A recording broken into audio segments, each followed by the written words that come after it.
And as we know, the house rules, let's keep our videos on, if possible, unless you have a connectivity problem. But for as long as you can, please keep your videos on.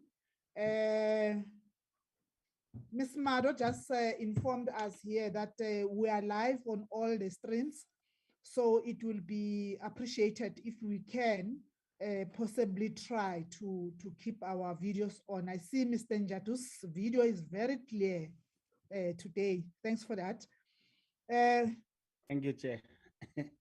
Honorable members, let me pass my greetings, special greetings to you all, and also for those who are in Namibia. Thanks for making an effort to join us.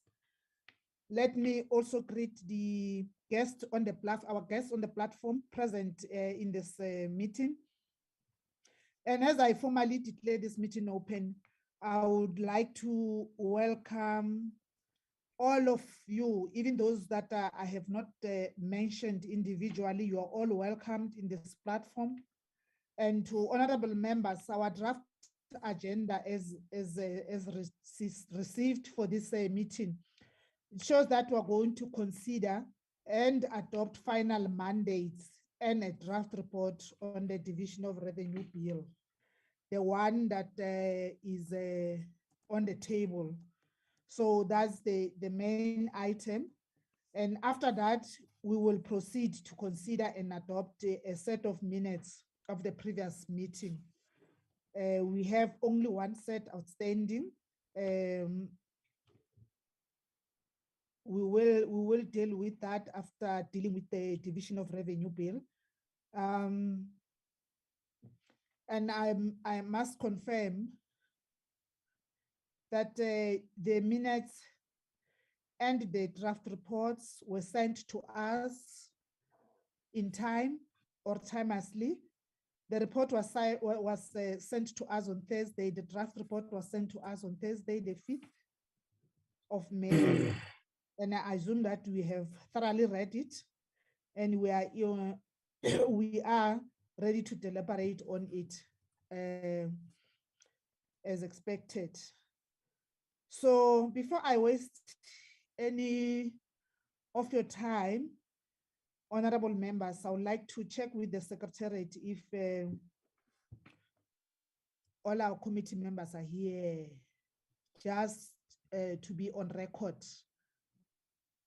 Babalo? Thank you. In that case, I'm saying apologies. Can you flag our agenda, please? Thank you, Chair. As I'm flicking the agenda, Chair, I can confirm that the full complement of the committee is present in the meeting, Chair. We don't have any apology. Thank you so much. Thank you. We are now going to consider the final mandates of the Division of Revenue Bill B6 2022, and we'll go in alphabetical order. You'll beam the mandates from the legislatures, provincial legislatures, Lubabalo, starting with Eastern Cape. I also received a call from Honorable Nita that she's struggling. I even struggled to hear what she was saying, but I think she's experiencing a problem of connectivity. I hope she's back from the conference. So I have requested the whip to read the mandate of Eastern Cape. Honorable Njatu. I am present, Chair. Oh, Chairperson. Honorable. Hello, Chair. Yes. I was going to bring to your attention the fact that Honorable Mkeva is on the platform, Chair. Oh, okay, okay. It's Honorable Khai. Oh, Honorable Khai. Thank you, Honorable Khai. Thank you so much. Can you please present? You're welcome as well. Can you please present the mandate? I don't know if there's a feedback I'm getting. Chair, the mandate is from the Eastern Cape Provincial Legislature, from the Office of the Speaker. The final mandate to the chairperson, National Council of Provinces, name of the bill, Division of Revenue Bill, number of the bill, B6, 2022. The date of deliberation was on the 10th of May, 2022. A vote of the legislature. The legislature supports the bill, B6 2022, and mandates the Eastern Cape permanent delegates in the NCOP to vote in favor of the adoption of the bill signed by the Honorable Helen Sauce August, Speaker of the Provincial Legislature. Thank you very much, Honorable Chair. Thank you very much, Eastern Cape. Can you get the next mandate? It's Free State Chair. Yes, Ntate Mletsane.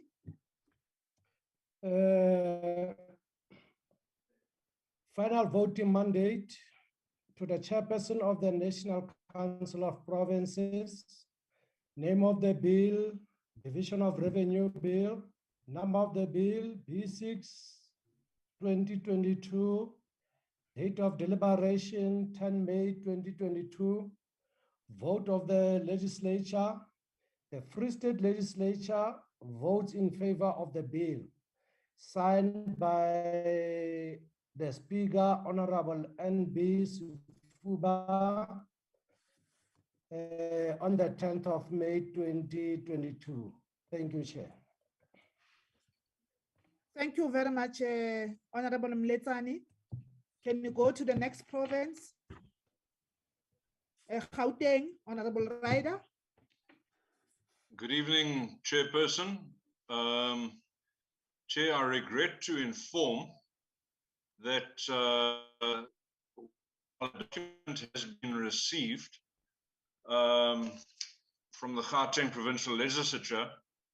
The document is not in compliance with the mandating procedures of Provinces Act 52 of 2008. So in paragraph 3, it specifically stipulates that a mandate needs to be. Sorry for disturbance, Honorable Ryder. Lubabalo, can you help us so that we can all see what Honorable Ryder is speaking about? That paragraph? Yeah. Okay. Paragraph 3 of the Act, Chair, states explicitly that the final voting mandate must be on the letterhead of the provincial legislature. Unfortunately, this document received does not comply with the Act and is therefore not a legitimate final voting mandate. So I'm afraid I can't present it.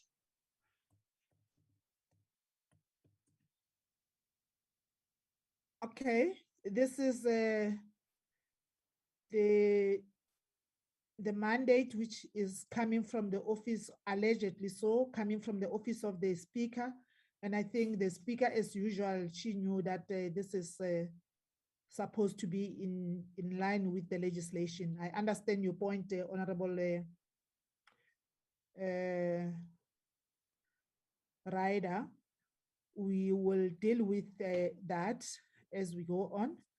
Chair, if I can point out that the Gauteng liaison staff have been trying desperately to get this corrected and have not received an amendment from the Speaker's office, and that's from yesterday that they've been trying to correct this. So, yeah. Okay. Thank you very much for raising that legal matter, very important one. And I think all of us were taking this matter serious, that we also make sure that this does not happen in our provinces and it does not repeat itself in Gauteng. We want to be taken serious, and this sends another message. I understand where you come from, Honorable Ryder. Can we step off Gauteng and go to the next province? Unless if there's a member who wants to say something, or we will deal with it in the report. KwaZulu-Natal, Honorable Karim. Yeah, you've got it before you. As you'll see, they met on Tuesday, 10th of May, and agreed to mandate the delegation from KwaZulu-Natal to the NCOP to support the DOR B60 Bill B6 2022. As for the issue that Mr. Ryder raises, it's a straightforward matter. Either it is consistent or it's not a policy matter. So Frank Jenkins might want to advise. Otherwise, Chair, you should direct us, but it's not a policy matter, it's a straightforward matter in the sense of, does it meet the requirements or not? Thank you. I think I'll bounce with the Honorable, Mr. Advocate Jenkins, after we have presented all our mandates. Honorable Mamarakhane, thanks for the advice. Honorable Karim. Mamarakhane. Thanks, Honorable Chairperson. The final mandate was written to the Chairperson of the NCO. The name of the bill is Division Revenue Bill. The number of the bill is 6/22, and it was deliberated on the May 2022. Vote of the legislature, the provincial NCOP permanent delegate to vote in favor of the bill, signed on the 9th May 2022 by the Honorable Speaker, Honorable R. Moloko. Thank you very much, Chairperson. Thank you, Honorable Mamarakhane. The next province.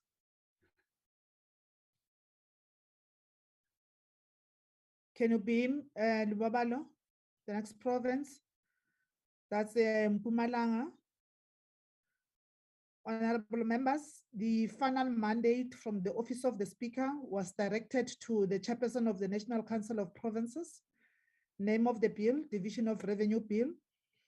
Number of the bill, B6 2022. It was deliberated on the 6th of May 2022. Vote of the legislature. The delegation representing the province of Mpumalanga in the National Council of Provinces is hereby conferred with a mandate to vote in favor of the Division of Revenue Bill B6 2022, signed by the Honorable Speaker of the Provincial Legislature, Honorable MC Masilela, on the 6th of May 2022. That's Mpumalanga mandate. Thank you, honorable members. The next mandate.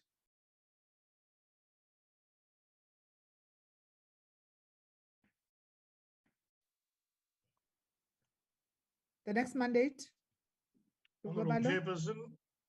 Yes, sir. Honorable Chairperson, Honorable Okoma speaking. Honorable Chairperson, the Northern Cape Provincial Legislature wrote a letter to the Office of the Chairperson of the National Council of Provinces, Honorable Amos Masondo. The bill's name is the Division of Revenue Bill B6 of 2022. The date of deliberation was on Thursday, the 5th of May, and the vote of the legislature was that the legislature votes in favor of the bill. It was signed electronically by the Honorable N. Claster, the Speaker of the Provincial Legislature. Thank you, Honorable Chairperson. Thank you very much, Honorable Okamp. The next mandate, honorable members. Lubabalo, the next mandate that Northwest, Honorable Tutoit. Thank you, Honorable Chair. Members, this mandate was directed to the Honorable Masondo, Division of Revenue, B6 2022. Date of deliberation was the 10th of May 2022, and the Northwest Provincial Legislature votes in favor of the Division of Revenue Bill, with a footnote that in case there being no changes to the bill during discussions of the final mandate by the Select Committee, the final mandate shall constitute a voting mandate, and this was signed on the 10th of May by the Honorable Danche, Speaker of the Legislature. Thank you, Chair. Thank you very much, Honorable Tutoit. The next mandate, the next province, Lubabalo.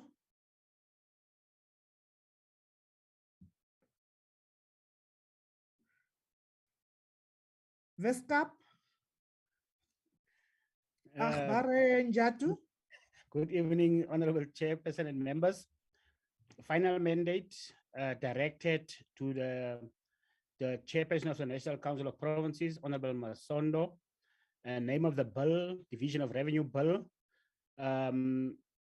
This bill, Bill 6, 2022, the date of the deliberations was the 6th of May, 2022.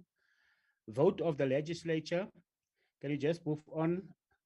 The Western Cape Provincial Parliament confers on the Western Cape delegation in the National Council of Provinces, the authority not to support the bill. Then it was signed by the Speaker, Honorable M. Ngasela. Thank you very much, Chair. On the 9th of May, 2022. Yeah, on the 9th of May. Apology. I apologize. Thank you, Honorable Njatu.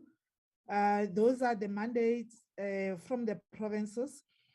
As you flag the agenda on the screen, Lubabalo, can I bounce the recommendation or the issue of Gauteng with the Advocate Jenkins?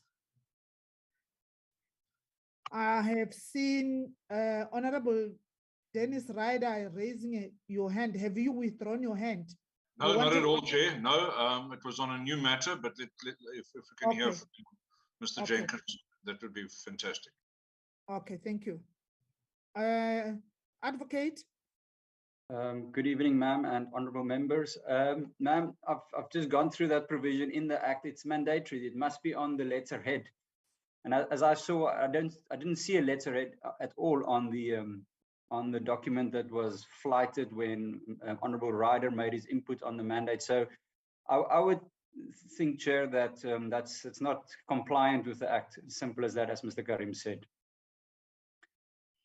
So if we are to, because now we have to deal with the report, what will be your advice, your legal advice in terms of dealing with this? I would just say it as it is, ma'am. I would just say that we received the mandate, but it was not on the letterhead and it wasn't therefore compliant with what's required. Needs to be reflected, highlighted. Yeah. Thanks so much. Thanks very much, You're welcome, Advocate. Honorable Ryder. Yes, thank you very much, Chair. Yeah, I'm happy with that input. Thank you. If I may raise a separate matter, Chair, which has also concerned me a little bit.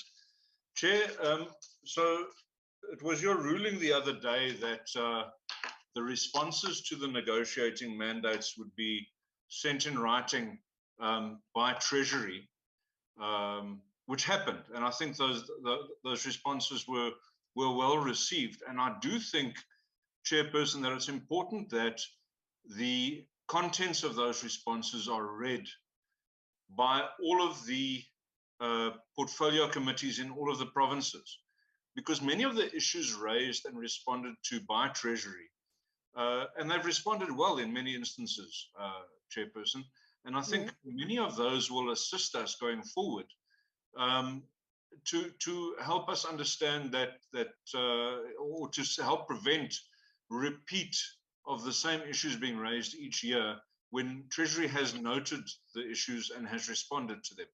So I do think as a committee, Chairperson, and in our interactions with our provincial legislatures, that we should draw the attention of the legislators to those written responses. I think that it really is a useful read, and it's time well spent, and it'll be time well spent for those committees to reduce their deliberations going forward, rather than bringing the same matter over and over again, to perhaps read the response from Treasury and then respond in a more informed way, if I can put it like that. So that's my first input, Chairperson. However, there were some additional issues in those responses that I felt were glossed over and to which Treasury did not respond substantially. And the reason for that is that because these were administrators responding to questions which really fall in the political domain. And so the absence of a meeting where a response could come from Treasury and guided by the Minister, Chairperson, has left us with some difficulty. And I do think that the Minister had some inputs that that we really would have needed to have a political guidance on. So, Chair, I'm just pointing out to an issue in terms of procedure going forward. I really believe that when Treasury does respond to the negotiating mandates, in order to deepen the interaction with the provinces, and in order to demonstrate our commitment to the interaction, the intergovernment relations between the national government and the provinces. That's another reason that we exist as the NCOP, Chair. I really think that we should have the Minister responding to some of those political issues. And really, I mean, for example, the issue, some of the responses, and I'm going to point to one now, the sustainability of municipalities' fiscal services, where there's a need to relook into the allocation formula to municipalities that are and have high unemployment rate with no economic growth activities. Now, the response that Treasury has given to that specific concern, which was raised by the Free State, is adequate from an administrative perspective. However, it needed a political answer, and that was lacking because the process didn't allow for it. Thank you, Chair. Thank you very much for those issues that you have highlighted, very important to our mandate and our responsibilities, as you indicated. The responses have been shared immediately as soon as we received the support staff, the secretariat, they have sent the responses from Treasury to legislatures so that they are not left behind. They know how the Treasury has responded. And as they come with their final mandate, they are informed. So that was our understanding. On the second matter, I think I will want to hear other members having a bite on the issue. You have raised two issues. Members, what is your take on what the Honorable Ryder has raised? Honorable Chair. Yes, sir. Thank you very much, Honorable Chair. Yeah, I think, Chair, the advice given by Mr. Just remind me, who give us the advice? Can you remind me the name, Chair? Dennis Ryder. Yeah, no, not Honorable Ryder. The advice that we have. Advocate Jenkins. Yes, Advocate Jenkins. Sorry, my apology.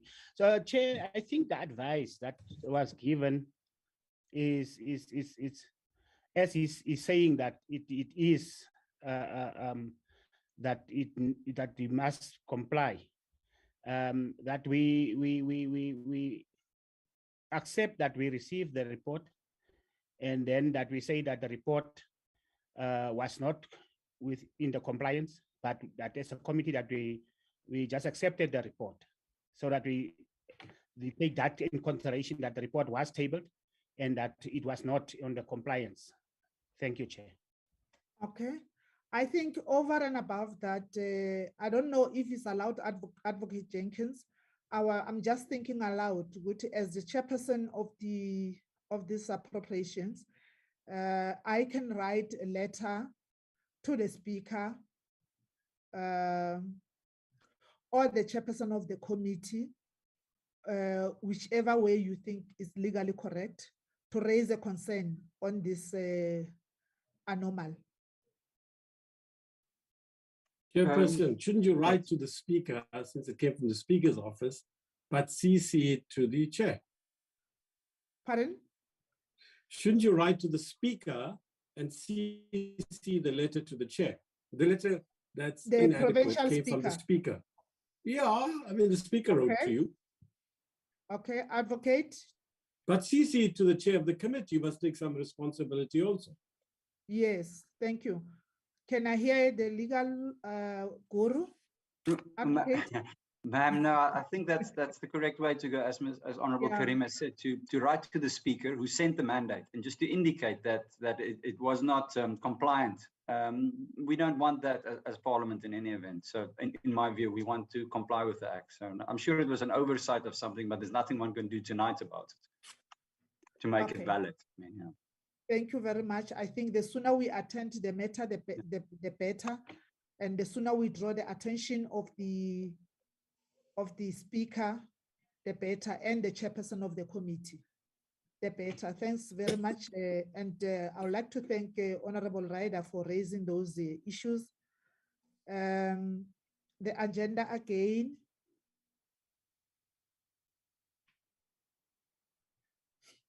Honorable Ryder. Yeah, Chair, I'm not sure that my point was well understood. Perhaps I made it poorly, but I just think that in the future, and obviously we've gone through a process now, and we've received the final mandates, and I accept that from 8 of the 9 provinces. But in Yes. future, I really believe that the minister should participate in the delivery of those responses from Treasury to the negotiating mandates. Okay. That was my central point, and I accept that we can't change it now because of the fact. But in future, from a process point of view, was my issue. Thank you. Okay.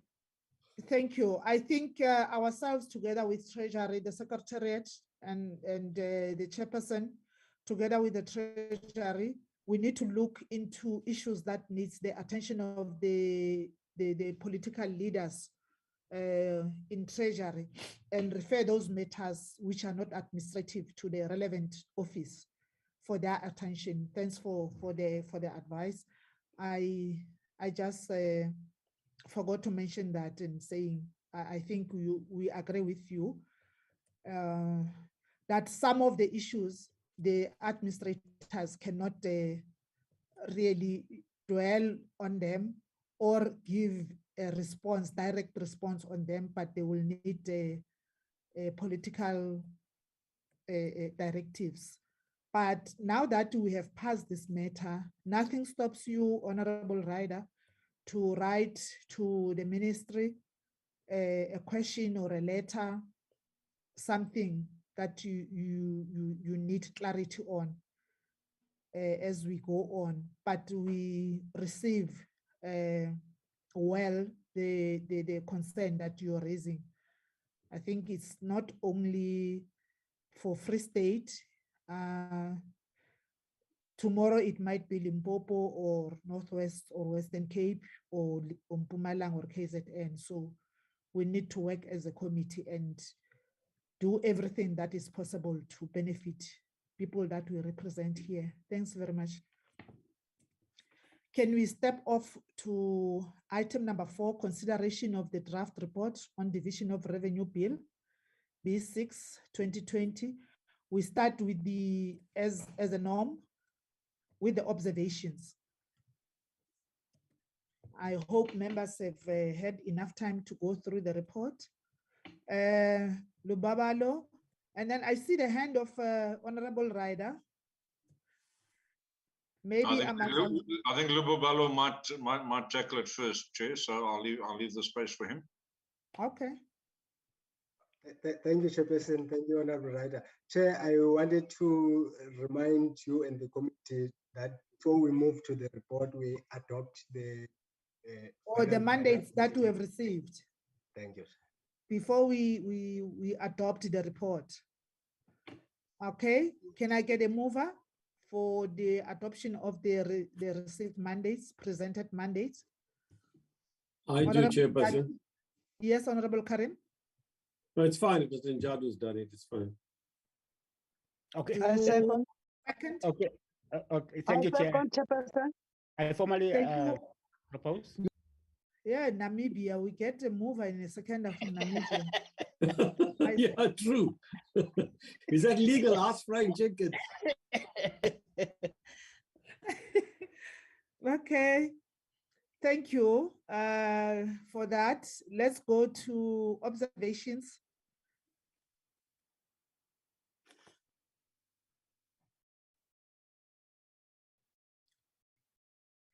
Yeah, we are on point 9 observations. Let's move.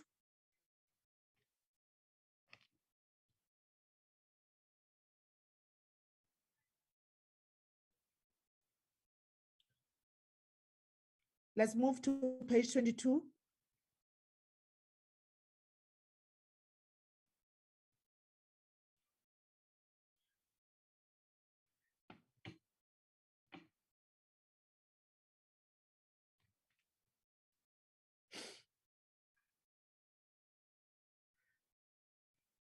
Still on 9.6, 9.7.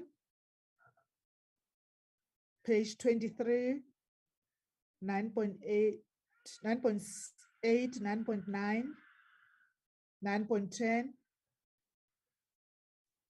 9.11, 9.12, page 24, 9.13, 9.14, 9.15, 9.16, 9.17, page 25, still on observation, 9.18, 9.19,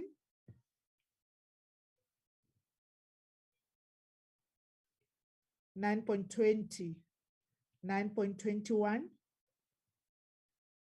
9.22, on page 26, continuing with observations, 9.23, and we go to number 10 on recommendations. Close look on recommendations, 10.1, 10.2, 10.3, 10.4, continuing with recommendation. If I can come in on 10.4, please. 10.4 on page 26. Yes, Honorable Rider. Thank you very much, Chair. Chair, my only input would be to say that SALGA should ensure that it interacts with all recognized traditional leadership. And I think the point of recognition is well understood and accepted. Even Mr. Mkiva will agree with me there, I believe. I think we are comfortable with that.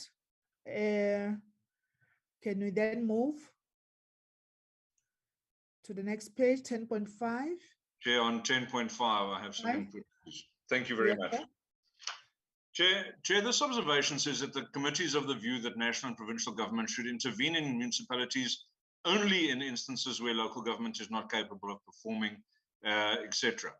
It goes on to say, moreover, it believes that it's important to improve and strengthen capacity and so on. However, Chair, I do believe that we should not create the impression that we do not believe that national and provincial government should be intervening. So I would like to add something at the end of that to say that, however, where national or provincial government sees it necessary to intervene, that intervention must be decisive. And I think that a lot of the Section 139 interventions have been pretty much, trying not to get in too much and so on. And that is why we see these interventions carrying on for quite a long time. So I do think that when national and provincial government intervenes, it should be a fairly decisive intervention. So don't intervene lightly, but when you do intervene, intervene properly. Okay, this has been always a matter which was raised by some of the members. I don't want to just go straight to it and make a ruling on it. Can I allow members to have a bite on the matter? What is your view, honorable members? The addition that Honorable Ryder is proposing to enrich this 10.5. Okay, Who's that? it's Member Toy. Honorable Okay. Tutoy? I support Honorable Ryder's proposal. I would like to add that if an intervention takes place, consequence management be implemented against the executive if need be. Because national intervenes and the province intervenes in municipalities, but nothing happens to the people that fail to do their work. Okay, I'm still awaiting other members to speak on the matter because I want us, when we take a decision, I see Honorable Ryder has written his addition on the chat platform. However, where the national or provincial government finds it necessary, such intervention should be decisive in order to ensure effective and prompt rectification. I don't know if this suggests that the interventions that has been happening were not decisive enough, or what is your take, honorable members, on the matter? And as we are deliberating on this and enriching our report, but we should also not step the line in terms of legality. I know that you were referring to Mfuleni issue, Honorable Ryder. Chair. Hello, Chair. Yes, he says, look to Mfuleni where the MEC himself has made this point. Yeah, Chair, I'm looking at the last sentence. Yes. Which is support municipalities and provinces with customized interventions instead of using a one-size-fits-all approach. Yes. I think believing that interventions to municipalities and provinces are indeed not a one-size-fits-all because scenarios are different. Yes. I think the standing there, one needs just to maybe reframe it if it's possible in terms of the approach taken to the different scenarios in municipalities. I don't know whether I'm framing it correctly, but just to put some emphasis as to when interventions are made, that the effective and efficiency of the intervention. So I think that is what I see in terms of point being raised. Okay. Strengthening, yeah. So that the approach must be effective and efficient, so that as the scenarios are as per municipality or per a province, that it must be dealt with as accordingly. Okay. I think we are finding each other, but I don't want us to think that Honorable Ryder is amending. I think he's enriching the paragraph, the recommendation, And what I could get from his input and that of Honorable Dutoit is the emphasis on consequence management also. Something that talks to the consequence management. We have in all our reports, if we can just go back and check our reports, we've been emphasizing on consequence management. Agree, Chair. Can we move, honorable members? With that, if it does not change the content of the discussion.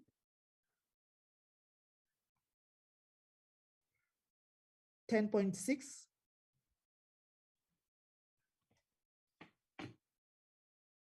Ten 10.7. 10.8.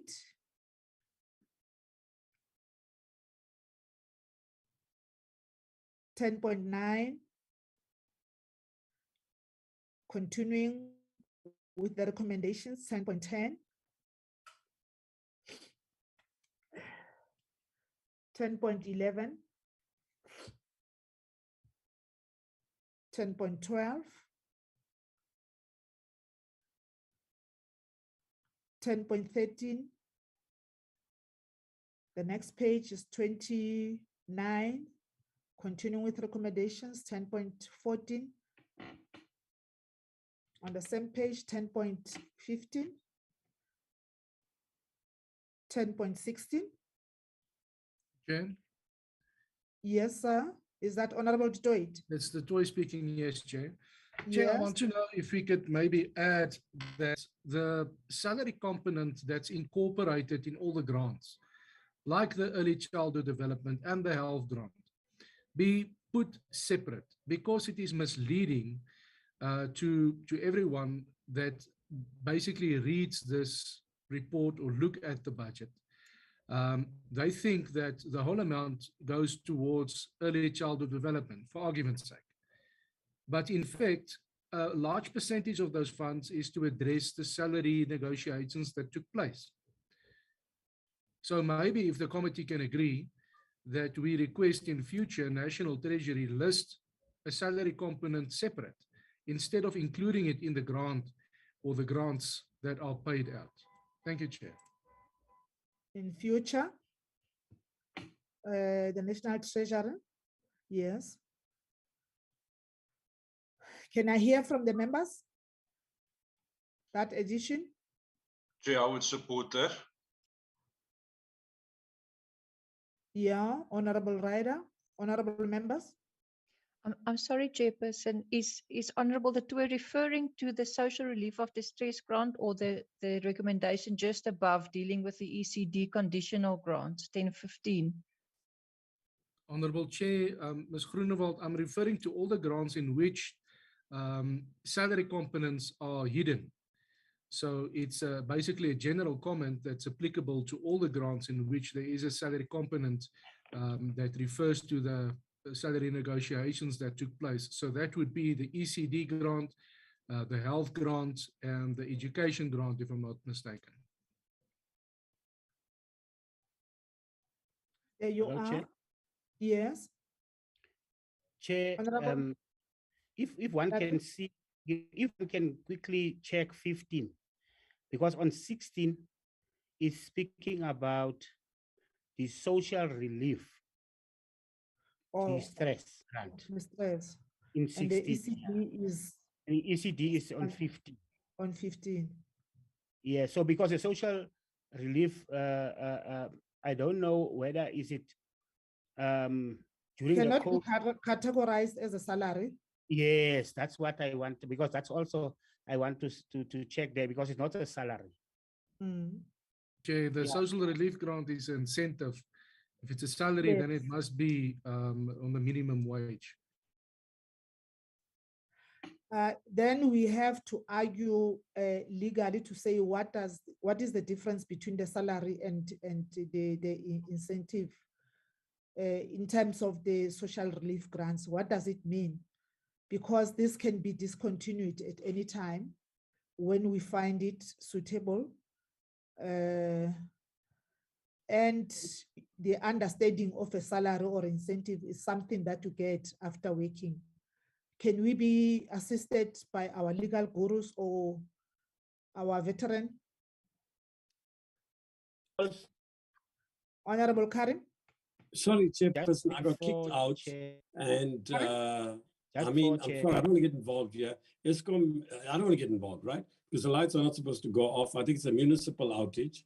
And then people started phoning me and screaming at me. Well, I'm not a councillor, but let me not go there. All I'm saying to you is I got kicked out, so I've just come back in. Sorry, I didn't hear what was said. But there is one issue on which I'd like to respond, but I'll do at the end. Thank you. Can I, before the legal is coming in, Chair? Yeah, you can come in. I also want us to look at the 2 points. The first point is a different department, which is the Department of Basic Education, which is dealing with ECD. And then the 16, which is the Department of Social Development. So it's 2 different issues. I just wanted to differentiate the 2. So because the 16 is something that can be stopped at any time, as it is extended now for a period, but the ECD is something which is a permanent grant. Thank you, Chair. Advocate? Ma'am? Honorable Khai, you are allowed to speak if you want to get into the debate.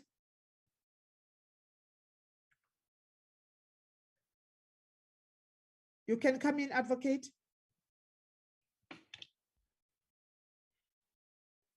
No, my apologies, ma'am. I think, I mean, the part that was highlighted, what I saw just now, ma'am.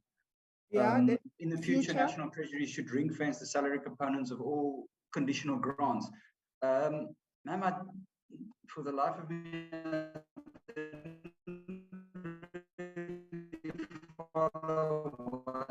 maybe you should close the Advocate.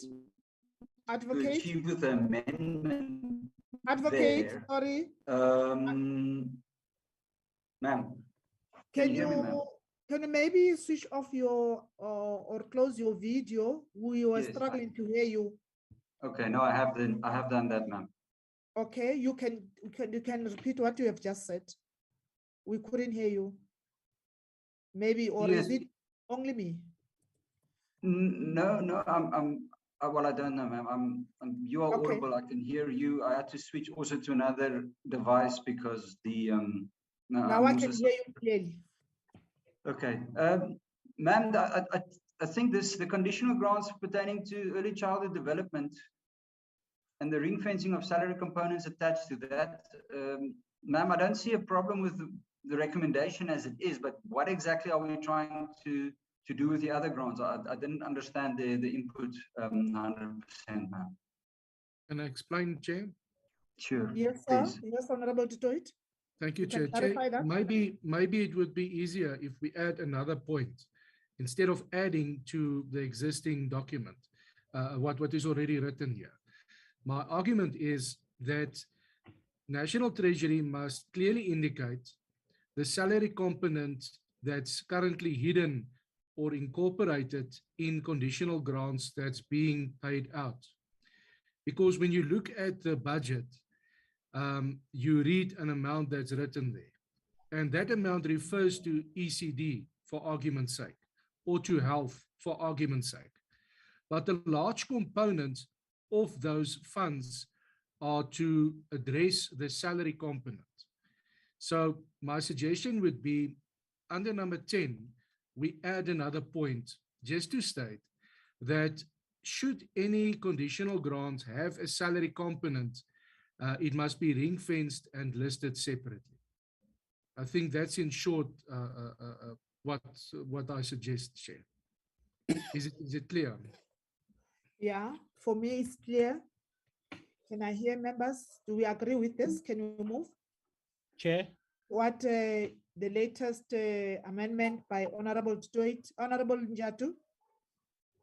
Yeah, Chair, it is clear in terms of the explanation on how the grants are being allocated to, in terms of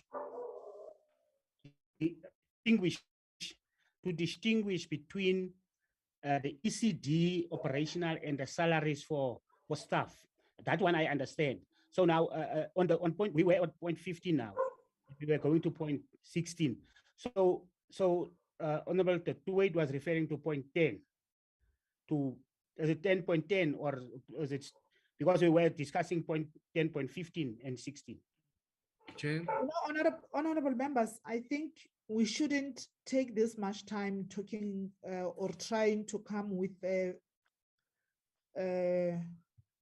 correct weights to show that we are concerned about the conditional grant, the way they are being utilized. Because conditional grants, those funds are attached, there are conditions that are attached to them as they are allocated.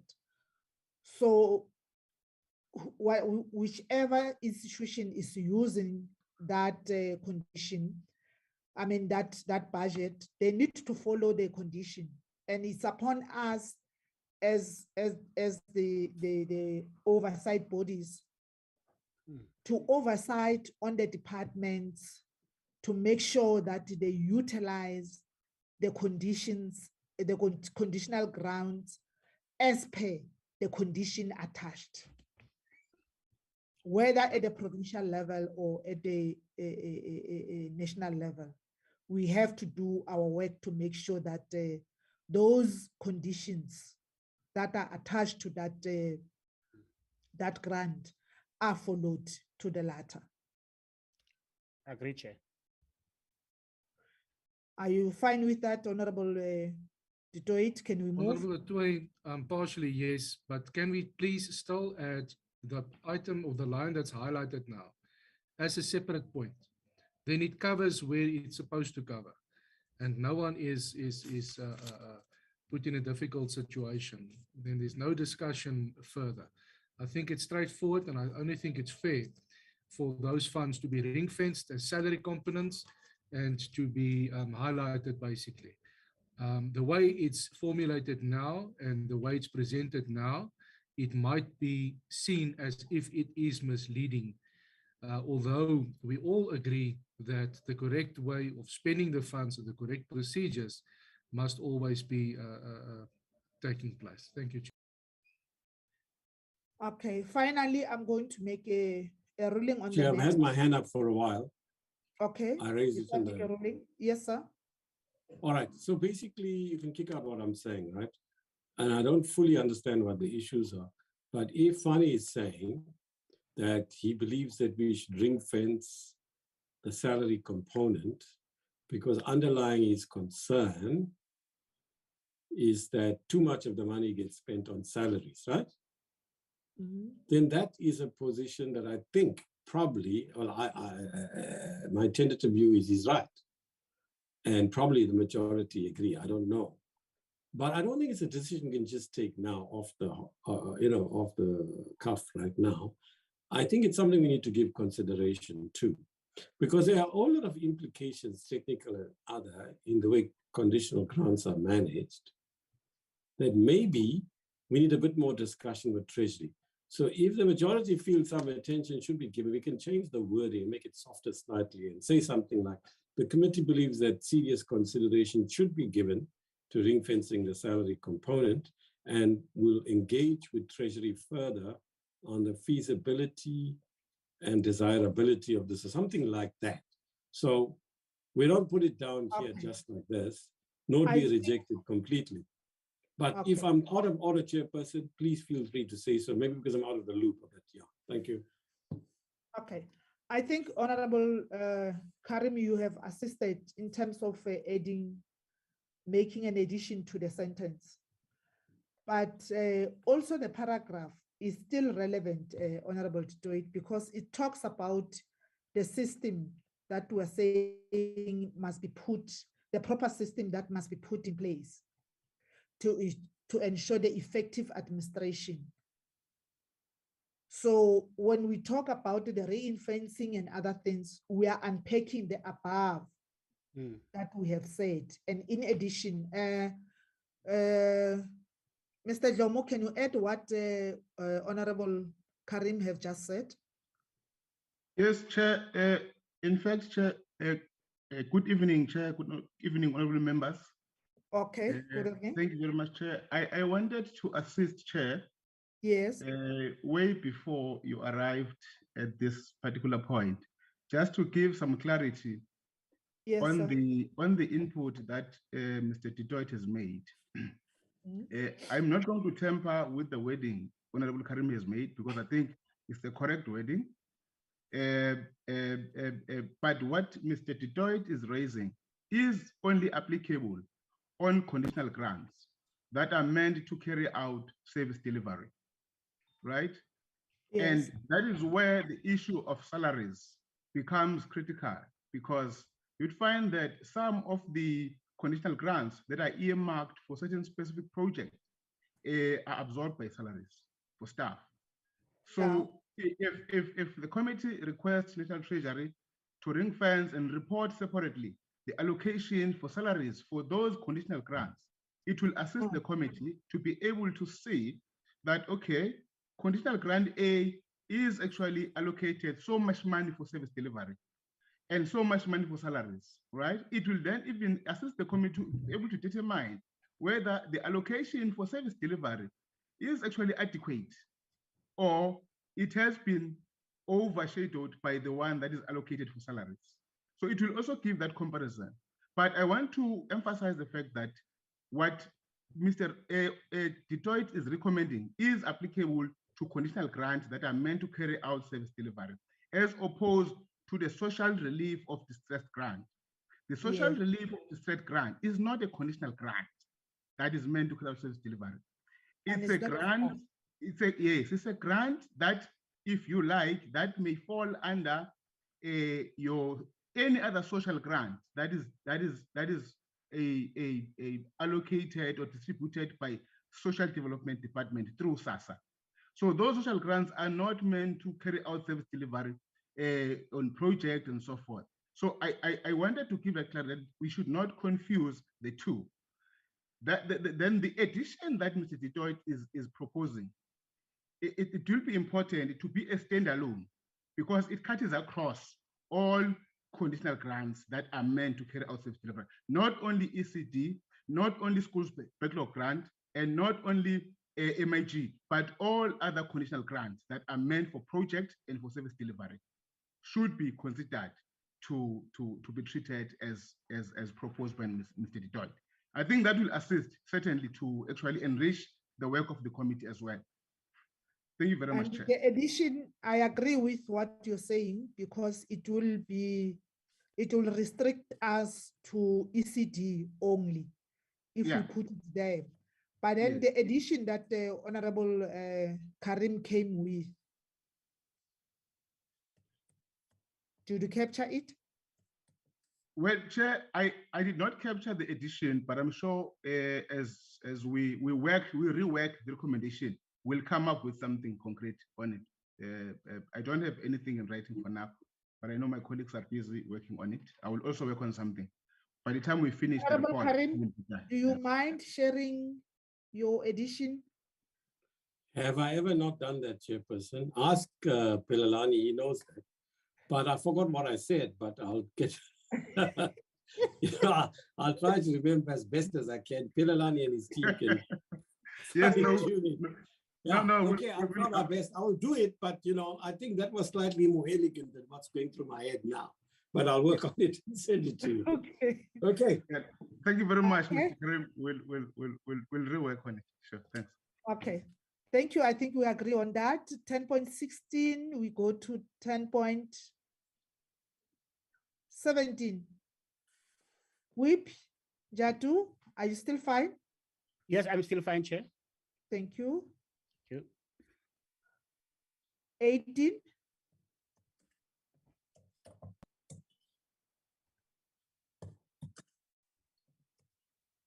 19. And 20 is, Yeah, on 19. Yes, Honorable It's Rider. 19 hours. On It is 19. 19 hours and we on 10.19. Thank you, Chair. Chair, Yeah. this paragraph, I appreciate the inclusion of it.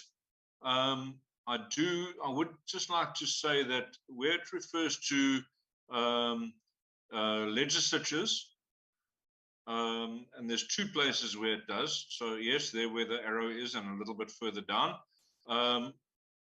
And if I can just ask that we include the words legislators and their committees. It's just it's a fairly technical little amendment, but it just brings the point home that the committees are actually the ones where these issues need to be thrashed out properly, and the proper engagement needs to take place at committee level. I think we all accept the fact that in a legislature there's often limited capacity for dialogue, and therefore the dialogue should happen at the committee level. Thank you, Chair.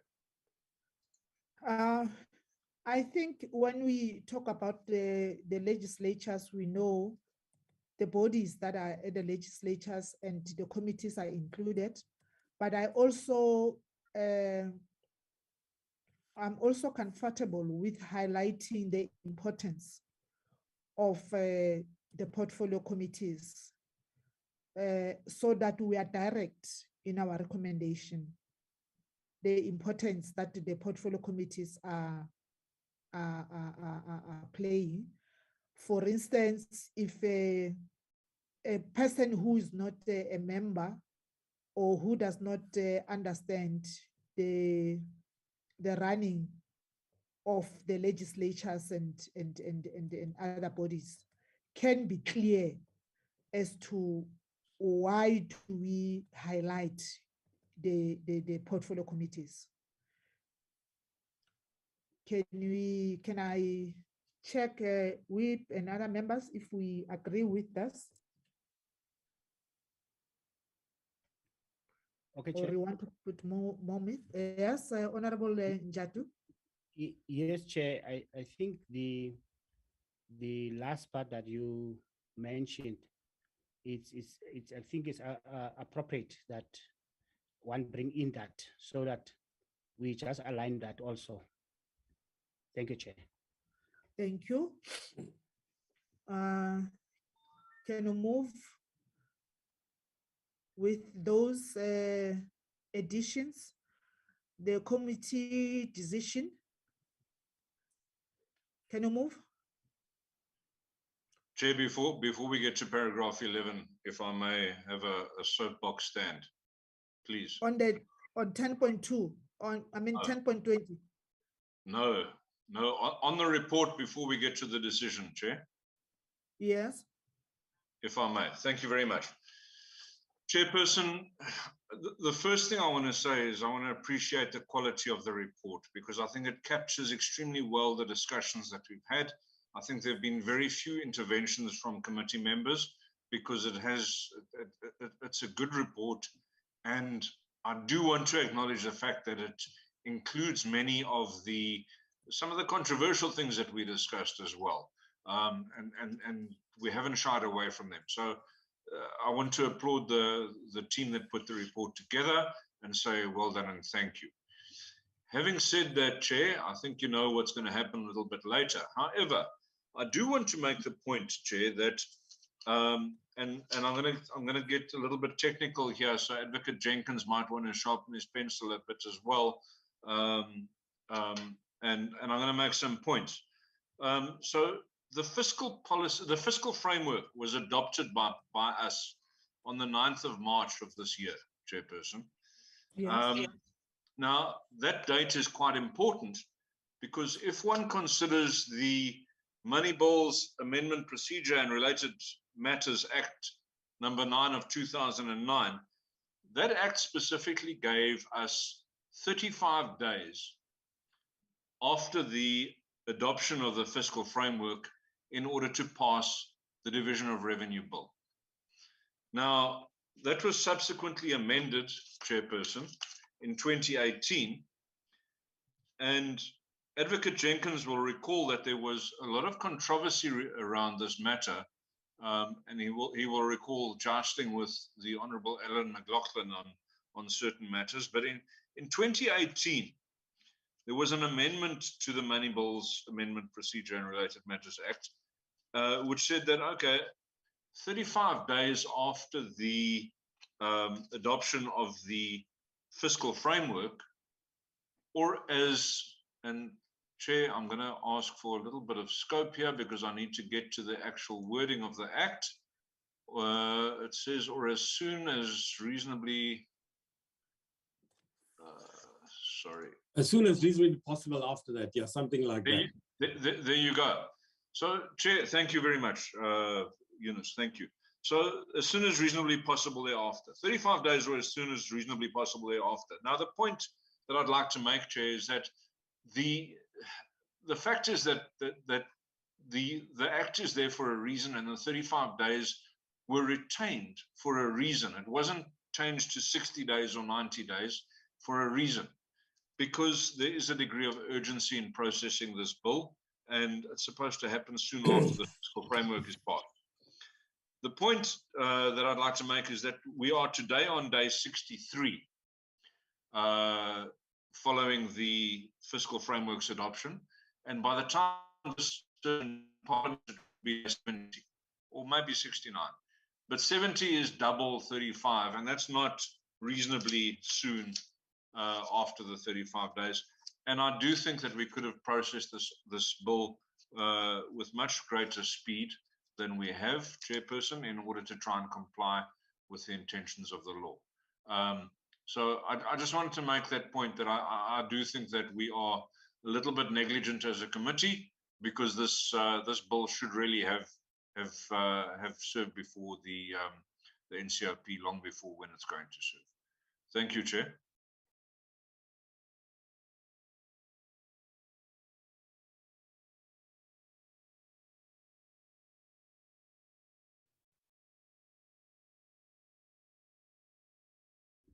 Chairperson.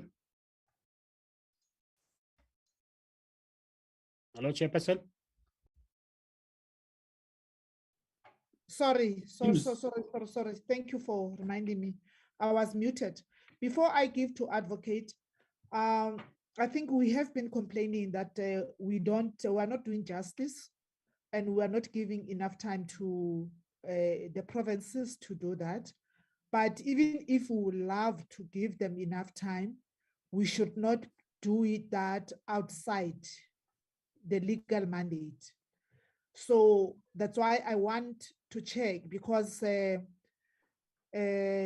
frequently checked with the support staff, Lubabalo, to say, are we still within? And also seeing the committee, I mean the program dealt with the programming committee. I always consulted to say, are we still within? Because I don't want to find ourselves as a committee having done something outside the legal mandate. But maybe before I give, Lubabalo, do you want to come in before your Advocate, or should I give Advocate first?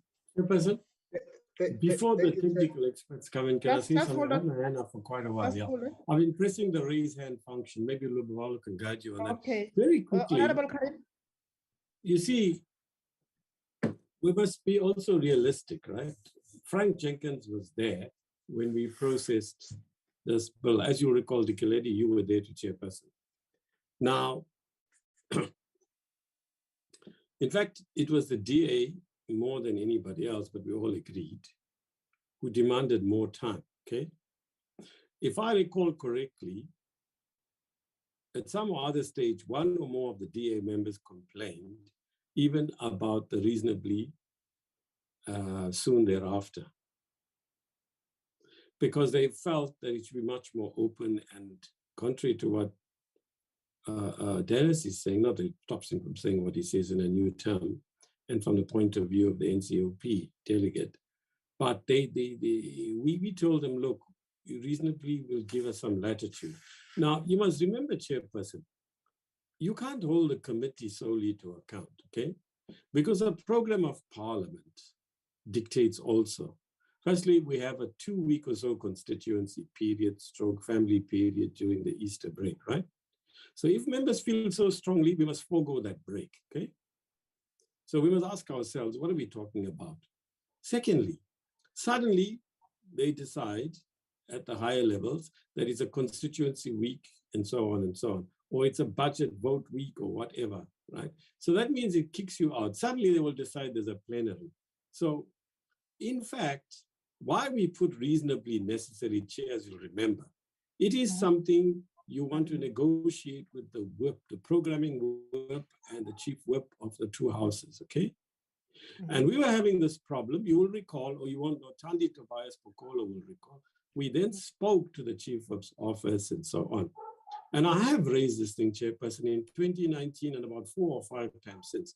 What we were told was, fine, you want to do this, then you must clip away at least 3-4 weeks into your July constituency stroke family winter break.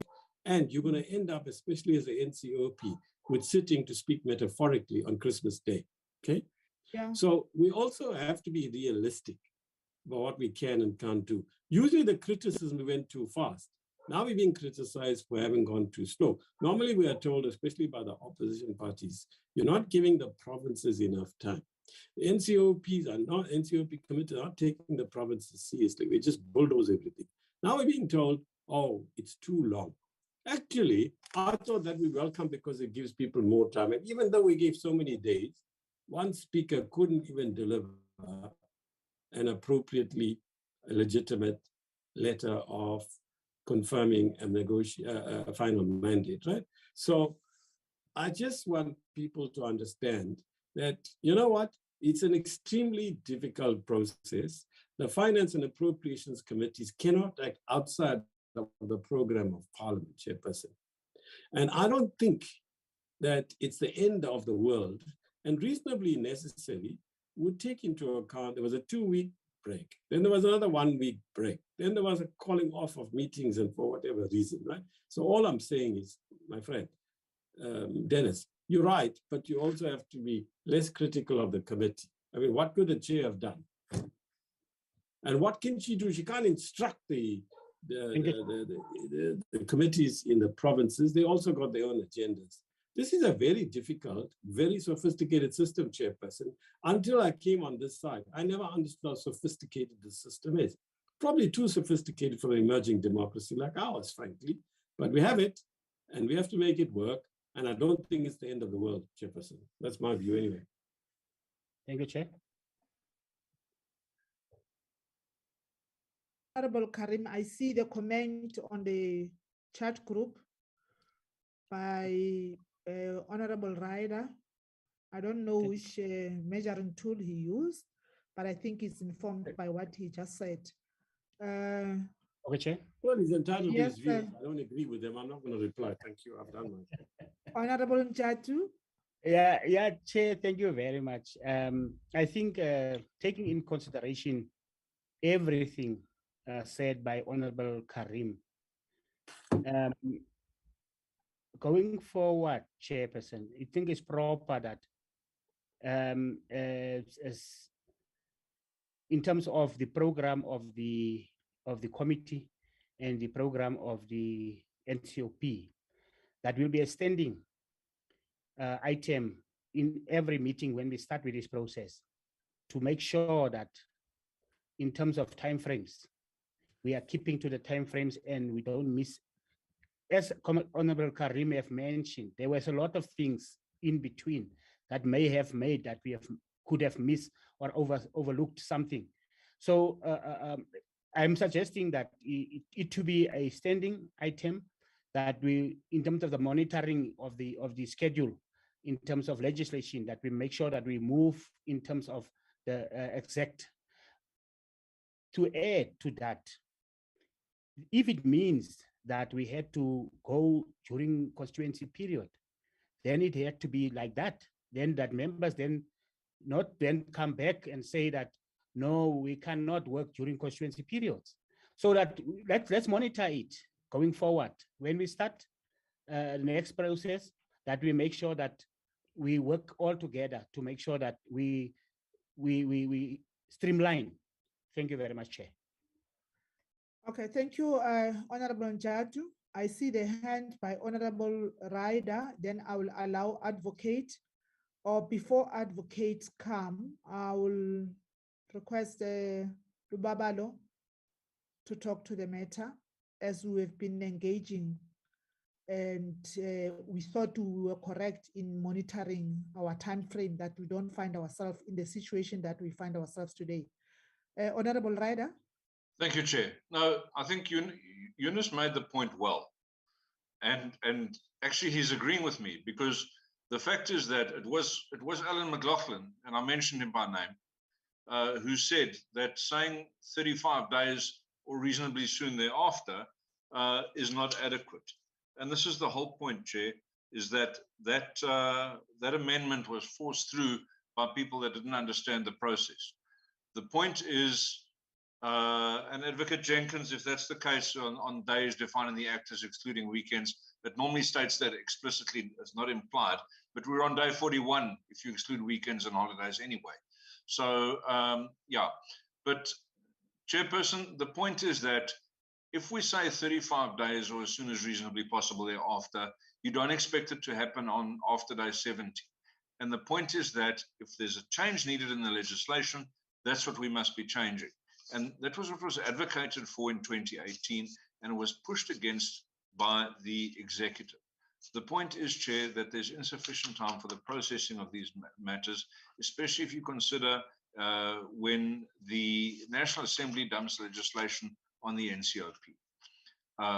And that's a controversial statement, but invariably one always sees a sudden concentration of bills being passed through the National Assembly just before a recess period, all coming across to the NCOP and giving us insufficient time to process them. Certainly, and especially the money bills are the issue. So the fact is, Chair, that 35-day clause or reasonably thereafter is probably not the right way to be doing this. It should be changed to something.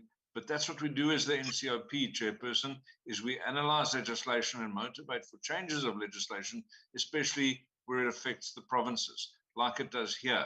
So let's change the 35 days to something that doesn't reflect poorly on our committee. Thank you. Okay, Honorable Eunice Karim, please come in and pardon me. No, Chairperson, I don't want to engage at length, but firstly, I don't know who Mr. McLaughlin is. There was no such person on the NA side, so presumably it was an NCOP side. Secondly, as for new members, we must understand, intermittently, Frank can deal with it. I think we dealt with this bill intermittently, I mean, over a 2-year period. Actually, I don't recall, yes, it was a 2-year period or 18-month period. We had to deal with several other bills and the budget in between. Certainly, I'm a bit amazed to know that we forced it through. I mean, it's very hard to force something over 18 months or 2 years. We had disagreements and the majority decided. It's like saying, you know, the majority party that takes a decision forced it through. We gave everybody considered it. And thirdly, I keep saying, but you know what? Let's hand it over. If I had my own way, I'd say, Dennis, take this thing and see what you can do with it. It is very, very hard. That was a section that I don't know how much Frank knows, that I engaged with people in the chief whip side. I engaged with a senior official in the speaker's side to look at what were the possibilities. If I'm correct, Frank, it was I who suggest just put a reasonably, or you came up, one of us came up with it together outside of a meeting, if I recall. It's the best thing we could do. But you know what? We've tried it for 20 months. Let's give Dennis a chance. Let's see what he's going to do. Let's see whether he's going to be able to persuade his own MPs to come and work through December and come and work through July.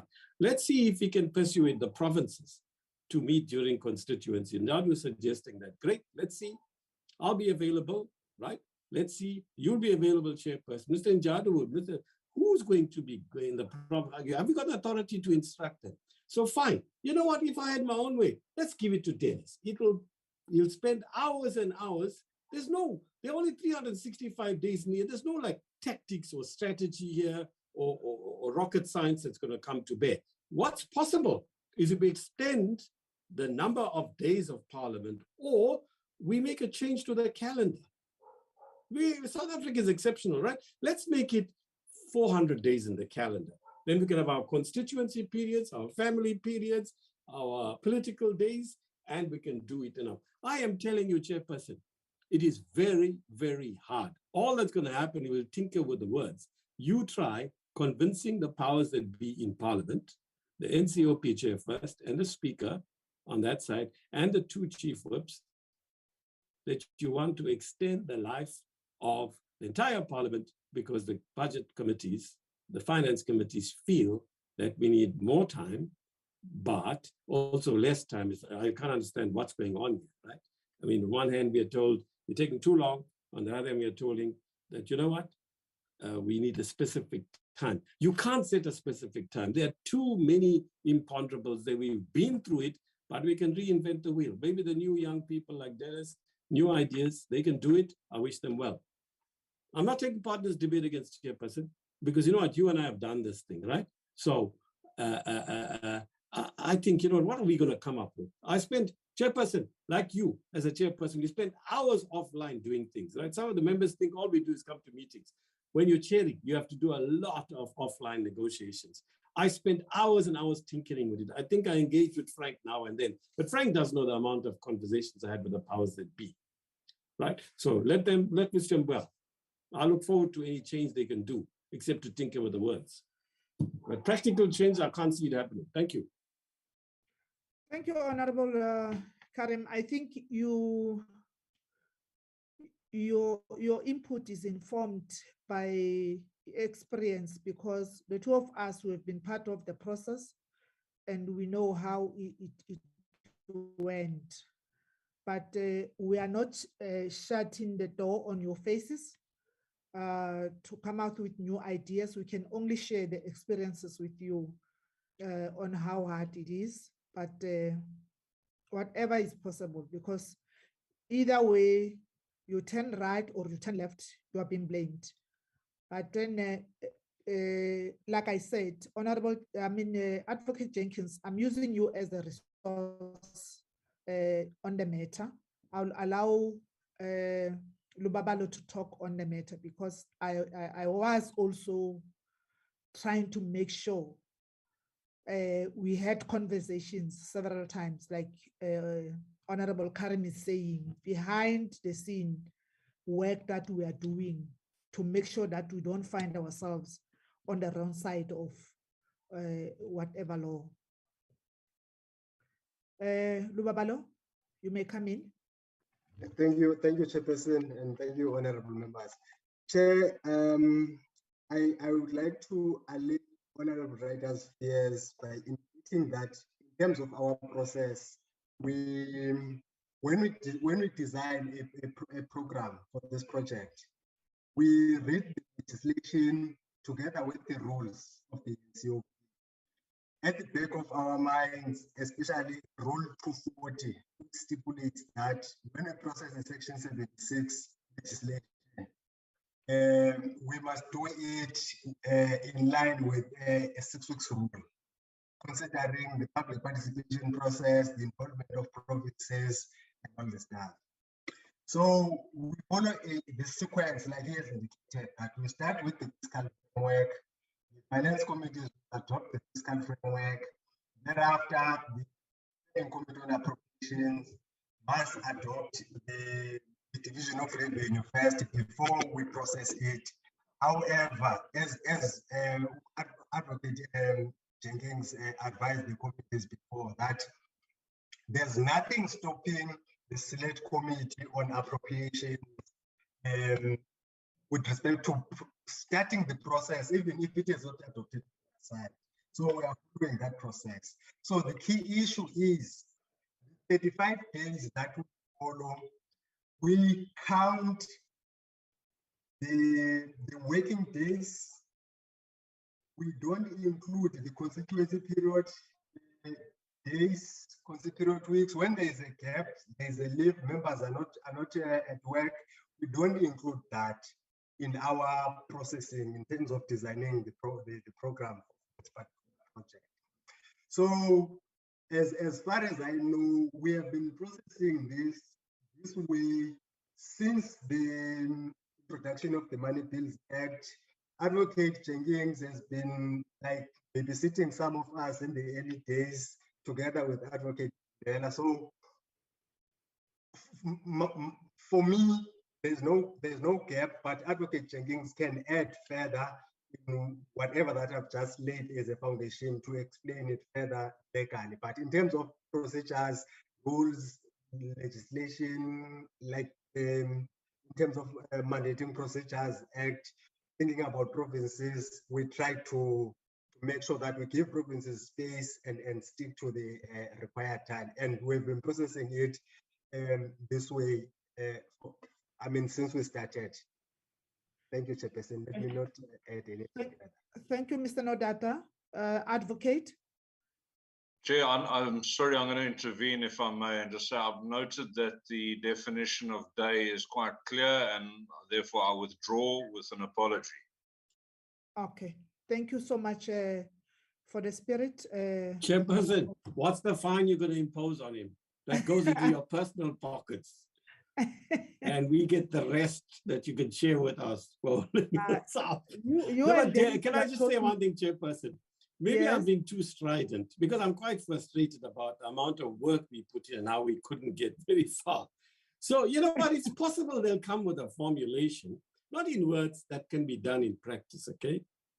What we thought we'll get away with finally, Chairperson, reasonable, like in this circumstance, anybody could argue, and a court might accept it if we got there. Reasonable it is, I think we've done it quite well. And as Lubabalo explained, it's not too bad.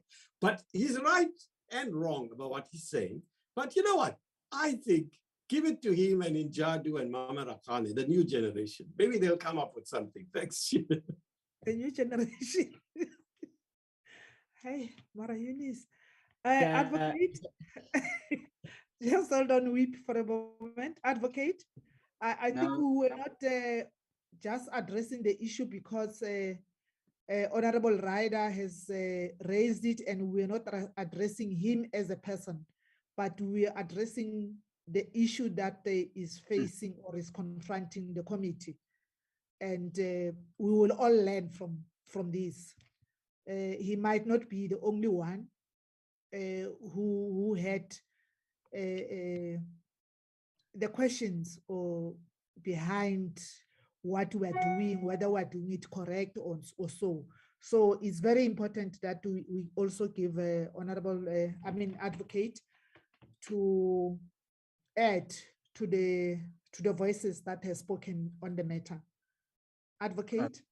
Thank you, ma'am. I'll keep it short in any event, because maybe for the issue of determining the days and whether this reflects on the committee, this Money Bills Act defines days specifically to say it's excluding weekends and public holidays and when we are in recess. So the recess is, I would say, from the start of the first house that takes recess till the last, because the bill has moved to the NCOP. So that went to, I think, 4 to 18 April or 4 to 14 April. And then excluding all the other the days that I think we're still within the time. I'd also think that it is an important issue that one must look at, and it has been a problem for this process of approving legislation, money bills, especially the budget, ever since. And we tried to correct it, and I think we did a good job, Honorable Karim, and I will stand by that until we be taken to court.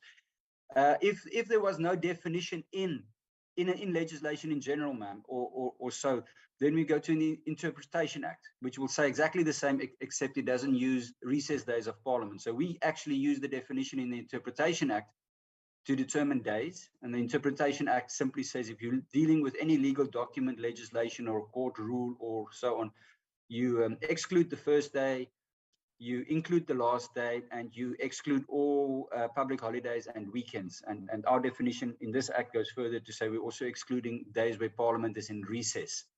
So we're doing okay, although it is middle May already, ma'am. Thank you.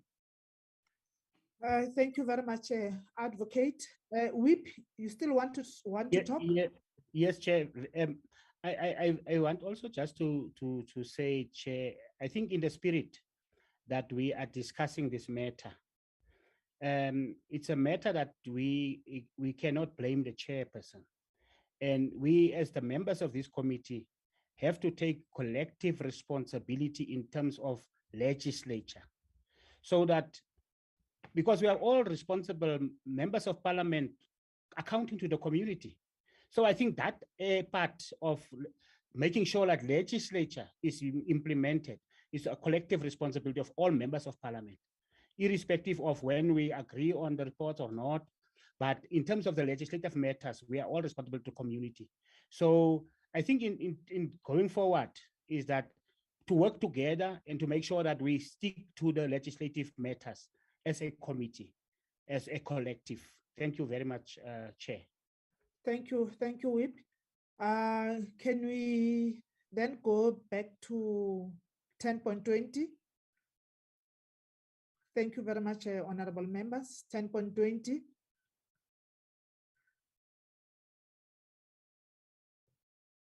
Chairperson, may I come in? Yes. Yeah, Chairperson. On 10.20 or on 11? Oh, no. I was going to. Okay. No, I was. Okay. No, On something okay. else. Yeah. Okay. You can come in, sir. I was actually going to the committee's decision. Okay, you can go there. Yeah, Chairperson, I believing that the committee is doing all in its mandate to ensure that all processes are followed in terms of public hearings, engaging National Treasury, engaging PBO, and all stakeholders in terms of the processes that must unfold, that we, at the end, had a report on the appropriations, that and also the provinces' inputs on terms of their negotiating mandates, their final mandates, and that we have finally a report that we can present to the House. That I'm proposing that we adopt the report, and thank you very much, Chair.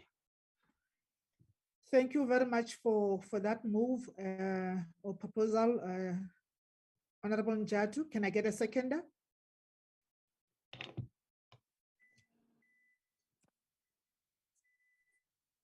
Can I get a seconder, honorable members? I second, thank you. Thank you, Honorable Eunice. Karim, one chair. Honorable members, we have adopted the report, and I see the hands of the other members. And I think when before, earlier when Honorable Dennis addressed artists, he said something about something that is coming. I don't know if he was referring to the stage at which we are now, which I think we need to correct as a committee. We have been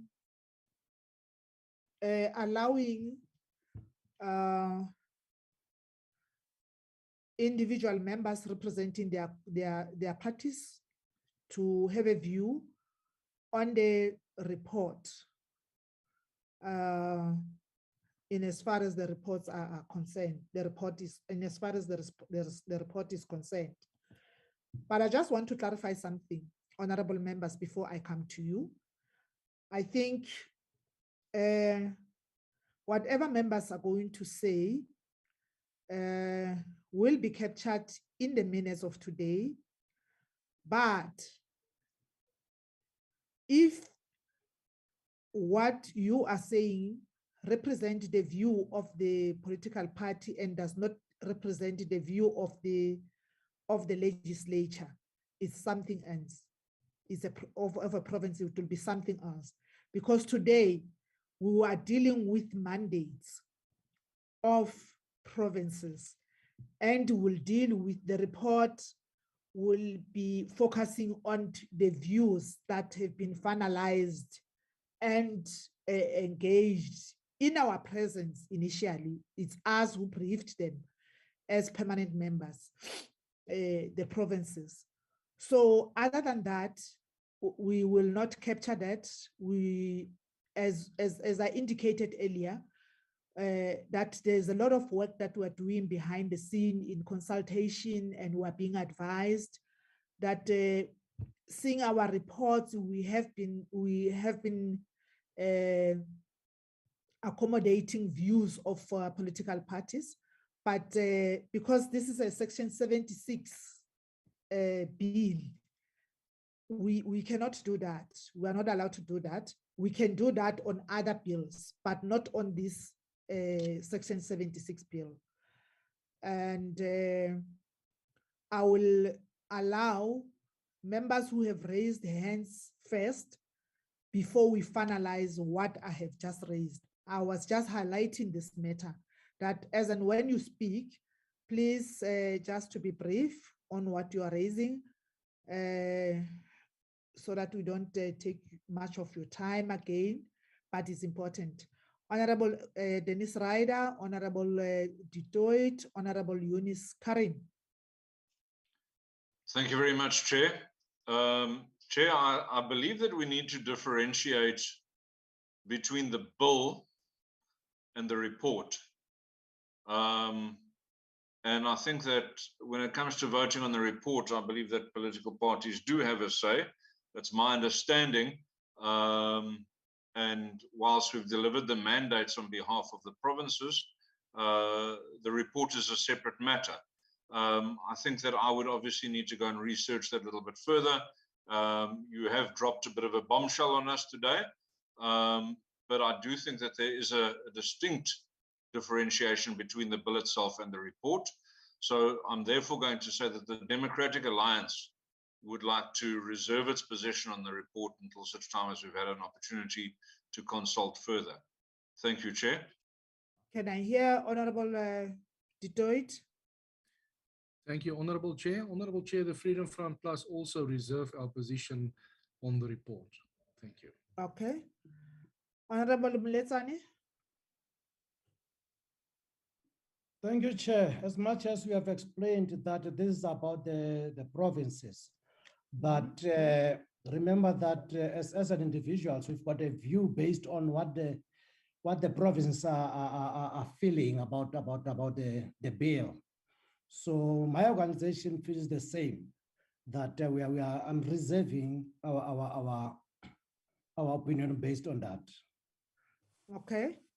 As much as I've explained, that will be captured in the minutes. Honorable Eunice Karim, I see your hand is up also. Yeah, I know, the Chairperson, you recall I raised this before, right? On the very same matter. And I recall Dennis gave exactly the same reply that he gave the last time. And you will recall that I said, well, it's not a policy matter. I don't really care personally, right? I mean, it's not going to be a sleepless night if somebody said in our report, well, the DA reserved. What does that mean anyway, right? So, you know what?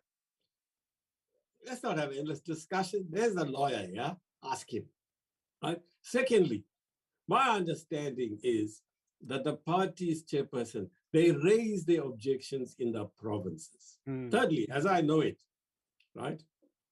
Personally, I really don't care, frankly, personally, but I have to abide by the rules, just like anybody else. So, you know what? It's straightforward. We represent the provinces, right? And it's a provincial mandate to the National Assembly. It's not a Section 75 bill.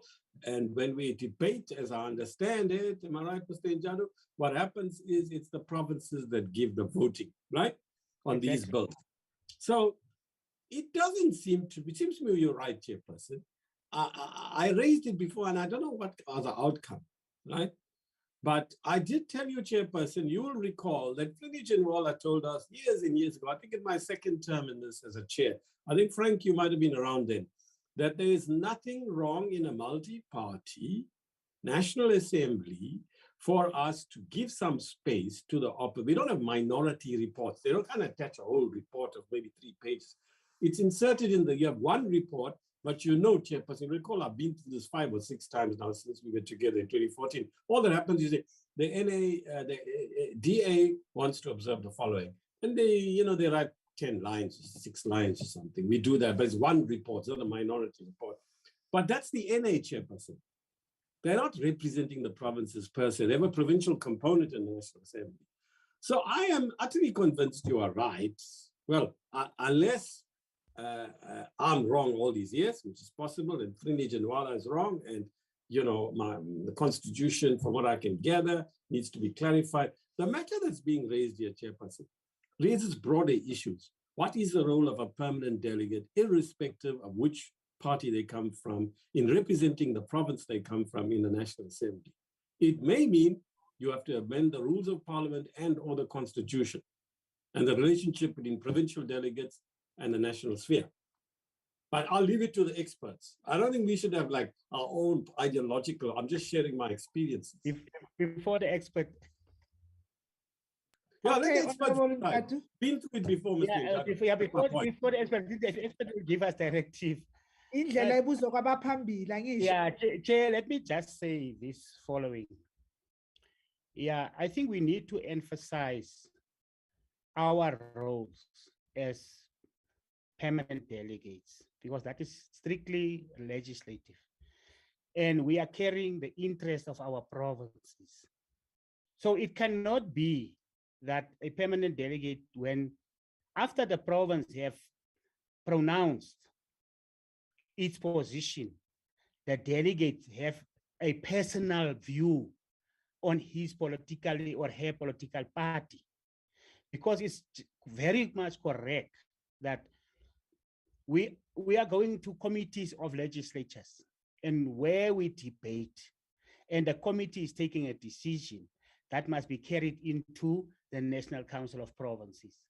So it's serious that we need. I think this matter was discussed and we have resolved it, that this process, as explained by the chairperson before, it is how it's working, and we cannot time to time change and have our own views.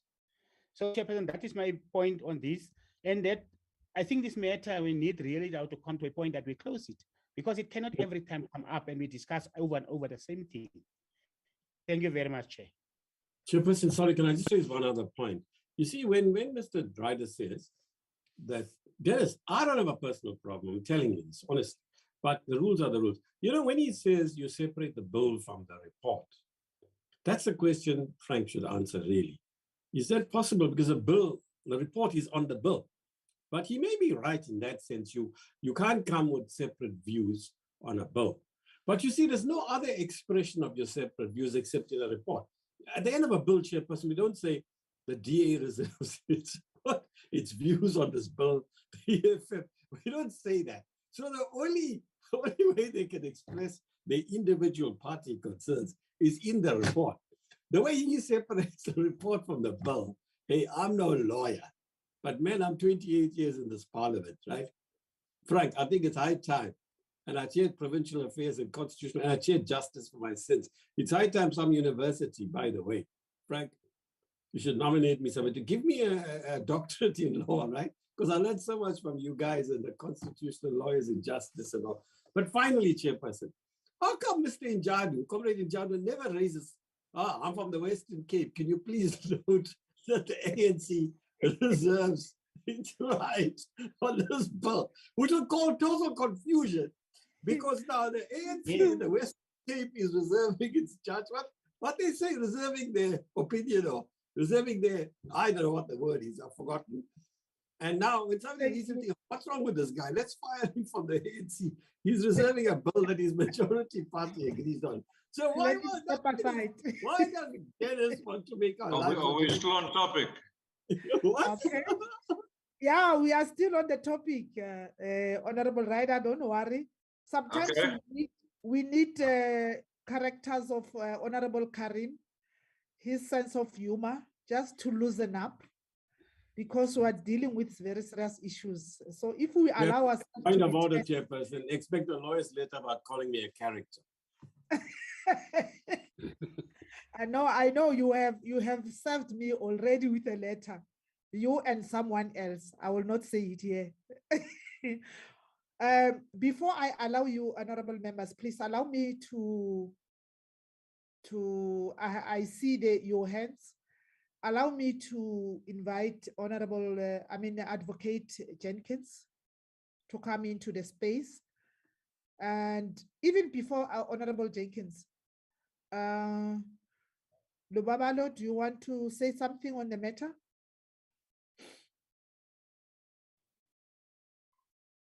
Lubabalo? Hello, Chairperson. Oh, Chair, I think I will waste the time of the committee if I try to lay the foundation for Advocate Jenkins. Advocate will explain it far better than myself. Over to you, Chairperson. Thank you. Okay, thank you. Advocate? Thank you again. I see you, Pilot. You can relax. Okay, Advocate.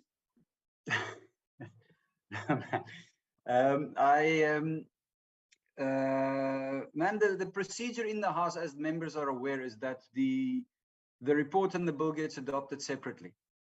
Ma'am, and notwithstanding the freedom of speech per member, but that is a matter that one must see it in the context of the instruction that was given to the committee when the bill was referred or transmitted for its consideration.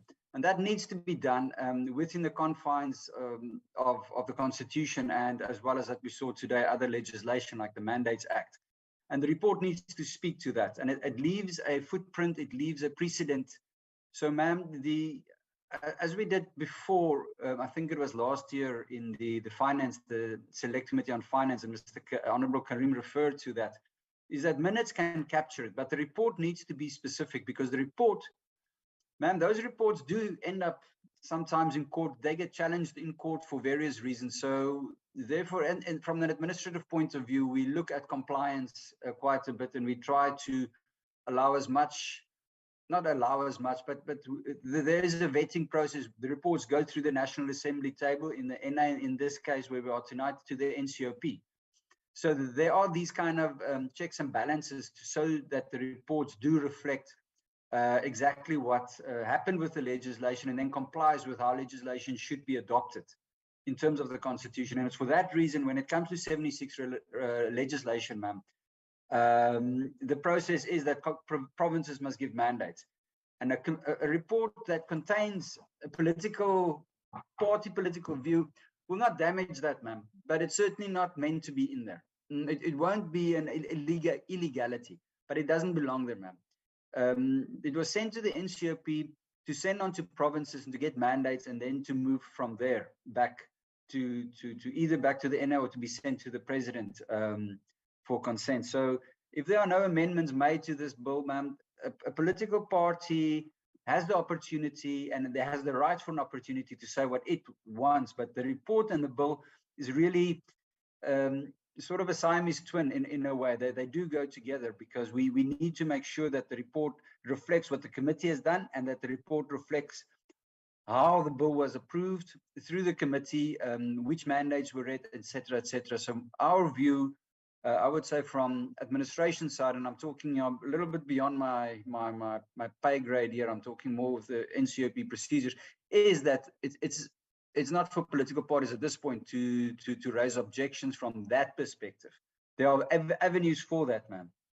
And that is, it might be pedantic in one sense, but in another sense, it is about compliance and setting precedent. And I think, ma'am, I'll have to stick with that, ma'am. I don't want to get into an argument around it, but that is how it is, ma'am.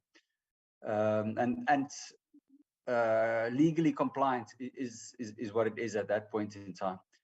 Well, not that point, this moment now. It is a provincial matter. It's not a political party matter. And it differs, of course, with 75 legislation. Thank you, ma'am. Okay, thank you very much with that, Honorable, Advocate. I'm not dismissing the views of the political parties, but I'm saying, like the others have said, that will be captured in the minutes. But in the report, we deal with the provincial mandates. So I will still allow members to talk because I want to persuade members to come to an understanding. We have had a legal view on the matter. We have consulted so, and before I make a ruling on the matter, I will still allow you members to speak on the matter. And please, with due respect, just be brief to the point.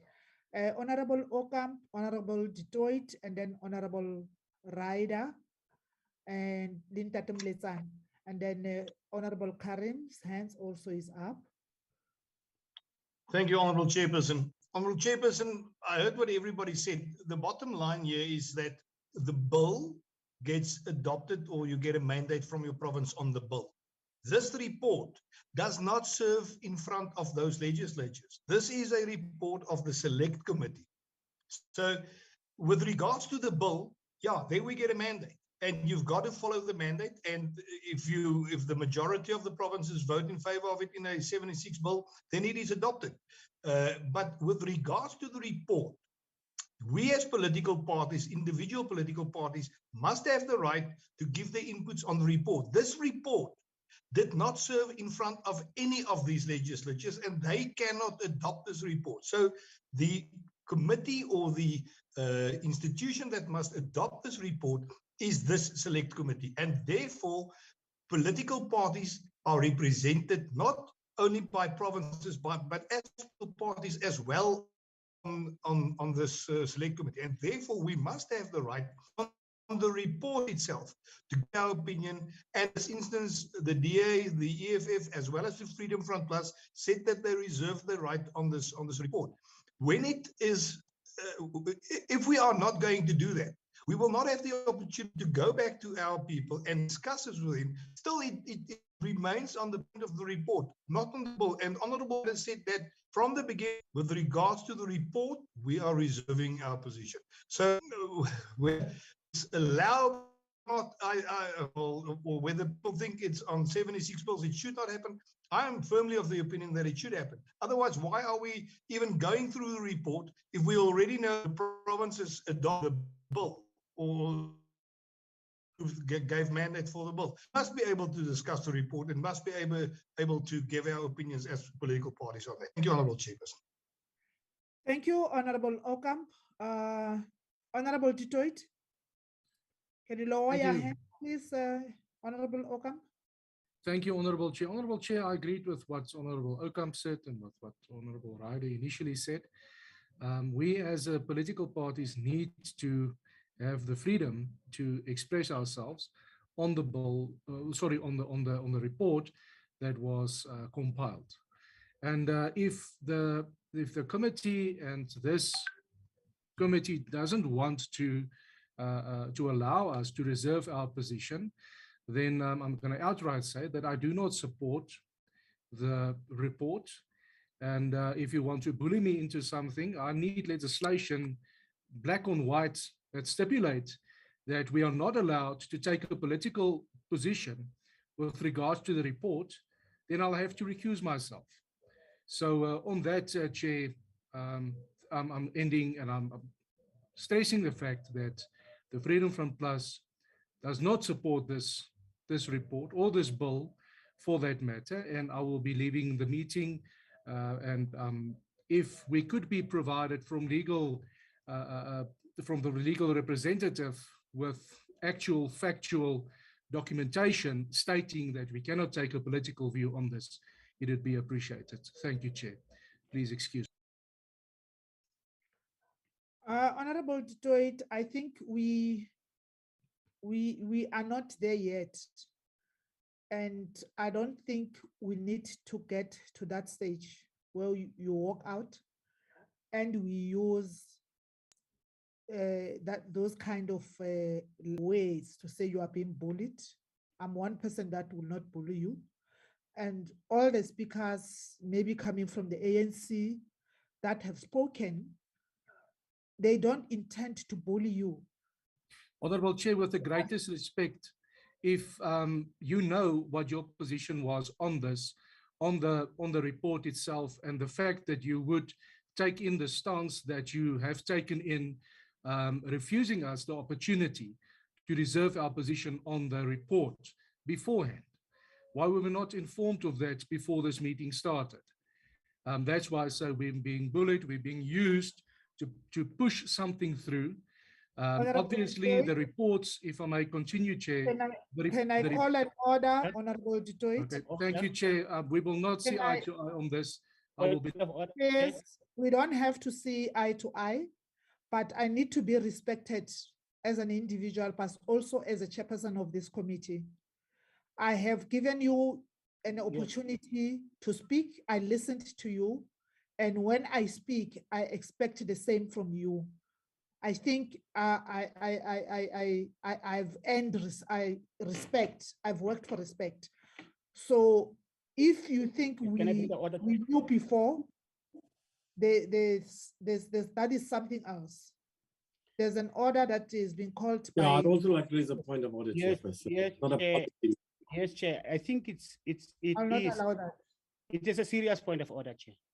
Yes, sir. Because I don't think as members in this committee, we must go to an extent to undermine the chairperson. Because the chairperson is trying here to give attention to a matter that was raised. And as members of this committee, we raised our views on point of legality. And the chairperson also requested for legal opinion on the matter. So the point of bullying really must be withdrawn, because there was no way in our discussions that any member of this committee was being bullied or being dragged into something. We discussed this matter on the legality of the process of how these matters must be dealt with by this committee. So, Chair, really that is a serious order, and I think Honorable Dutoit must withdraw to say that he's being bullied. Thank you very much. Chairperson, on a point of order as well. Order is sustained, Honorable Njatu, Honorable Karim. Firstly, you are not making any policy decision. As I understand it, it's rules, and if I'm correct, and the others are saying it like the advocate here, then it's something that flows from a constitutional imperative of the relationship between the provinces, provincial delegates, and the national, okay? So it's not a matter for you. You have to abide by the rules and the legal advice you have got. You don't have any choice. You can't subject rules and constitutional imperatives, if that's the way it is, to a policy decision or to voting or to parties deciding. There's an obvious thing. If the opposition party members want to discuss it, by all means, maybe they are right. Maybe they are right that the bill and the report are completely separate. I heard what Willie said. He gave a new angle to it, which I hadn't thought about. He's saying that the bill is adopted by the legislatures in the provinces, but the report isn't. It's a report of the committee on the bill. Now, there may be something in what he's saying. I don't really know. Maybe there's something there, but it's not a matter you, Willie, or I can decide. What I suggest is, Chairperson, instead of going round and round, nobody is being forced. It's like saying I am forced when I'm chairing a meeting to ensure that the opposition parties have a fair say. It's not I'm forced, I have to do it. It's a rule, otherwise I must resign. So if I join the NCOP, I know what the constitutional imperatives are. I know what the rules are. And if I don't in the first month or two, it's made clear to me, then I have the option of resigning. I can't come to a committee and say, because the chair is applying the rules as advised by Legal Services Unit and other lawyers, that, you know what, the chair is bullying me. That's not fair, funny. You know what? We have our differences, funny. That's on policy issues. This is not something you can attack the chair for. Attack the constitutional lawmakers that included the Freedom Front. Constant Villian was here. But you see where they may have a case, Chairperson. But you and I can't decide that. We can't put these things to a vote. What we can ask them to do is for now accept that this is the advice you've got, not least from Frank Jenkins. Secondly, that they are required to engage through the whippery of all the parties, what's called a multi-party whips forum, and they can, as opposition parties, meet the Secretary of Parliament. And if the Secretary of Parliament confirms what Frank Jenkins is saying and dismisses what Willie is saying, that the report is a National Council of Provinces committee function, and the bill is really the outcome of a provincial mandate, he may be right. It settles the matter, okay? But it's not a policy matter. It's not an ideological matter. It's one of rules. So nobody should leave this meeting. What fun he should be saying, okay, he's going to consult with the Secretary of Parliament and consult with his chief whip and go to the whippery. I think the next meeting is on Wednesday or Thursday next week. We'll have a meeting with the chief whip. Now, we can do it tomorrow morning, verbally, or what's this, Zoom-wise, virtually. Tomorrow you can have it. I don't think the chairperson now should be bullied because she's applying the rules. So funny, I really think it's unfair. It's not a policy matter. And if Willie is right, then Willie is right. Then we all have to abide by it. It's got nothing to do with us. I mean, I don't think, chairperson, you care very strongly. Now comes the ESCOM outage. The earlier one was a local one. But if you've lost me, at least you can hear me. Is that right? Yes, we can hear you.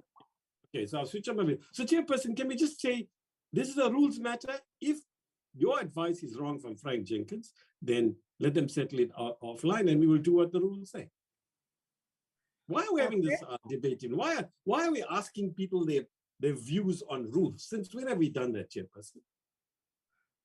They have a right to go to a court if they want, which they often run to. The three parties can go to a court. Maybe they're right. Maybe the court will say amend the rules, amend the constitution. Okay, thank you, Honorable Karen. Honorable Dennis Ryder, I've noted Honorable Mpisi after Honorable Ryder. Thank you, Chairperson.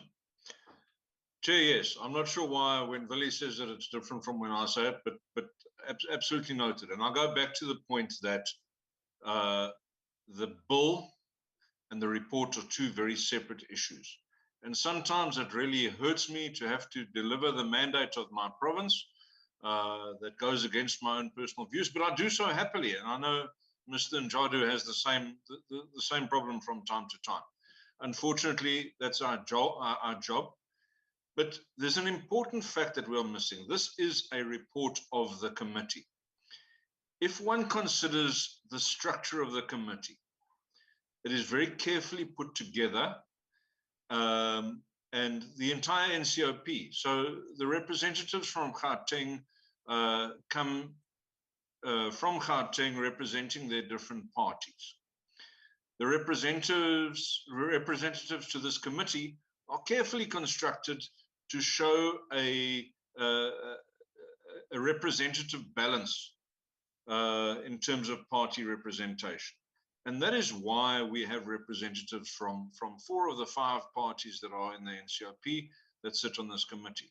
And we all give our views to reports. We cannot change the views of the mandates, and that's accepted. So we've absolutely voted on the mandates. However, we're now talking about observations and we're talking about recommendations of the committee. So that's a different matter entirely. And that's where we come together as NCOP representatives from different provinces and from different political parties, because that's how we're supposed to be made up. Now, if we want to go into a history lesson, perhaps go back to the start of the NCOP and what it was modeled on, which is the Rathaus in Germany. That was where the model of the NCOP came from. But we didn't follow their model to the T, because in the Rathaus, it's only the executive that is represented. No, we did something a little bit differently. That's the executive from the provinces. We did it differently here. We have proportional representation on this committee.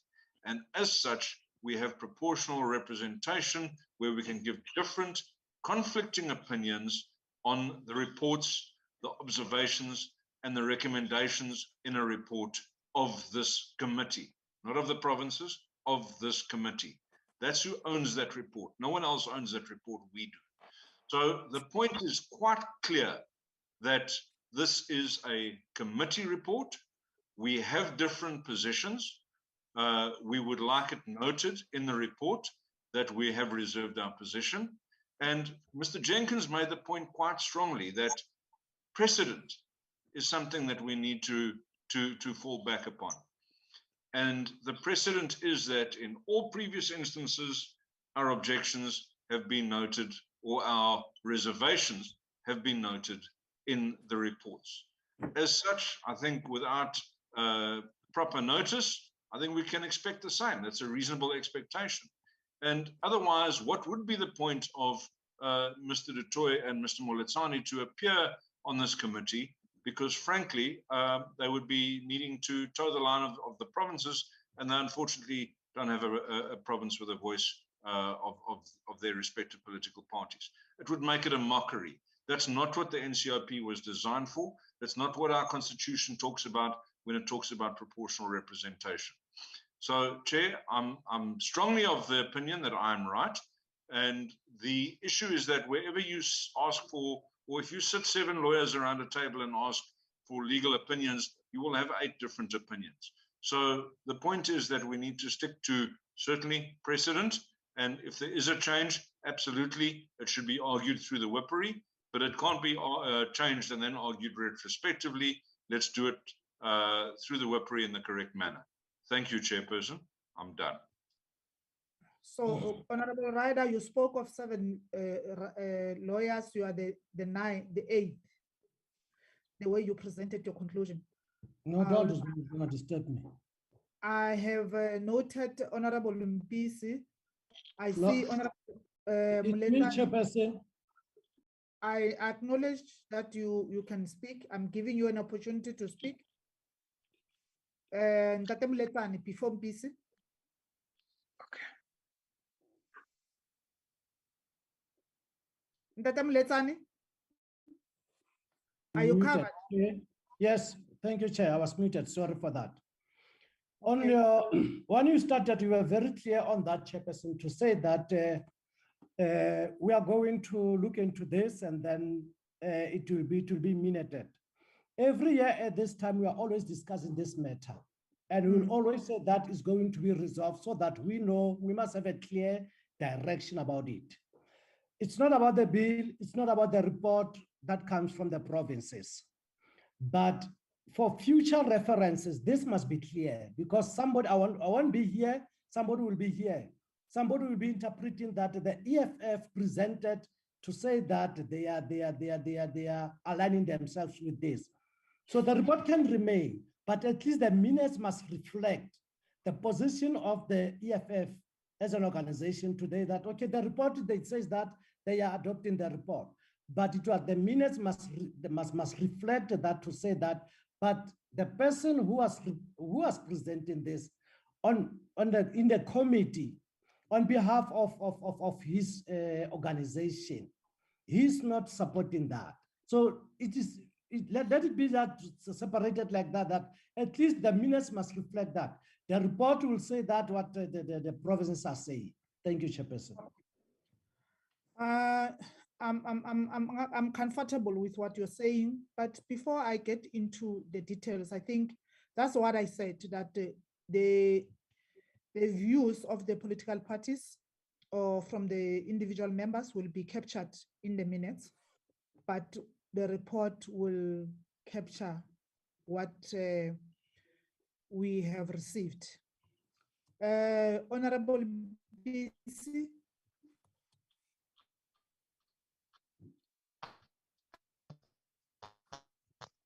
Maybe you should switch off the. Thank you very much, Honorable Chair.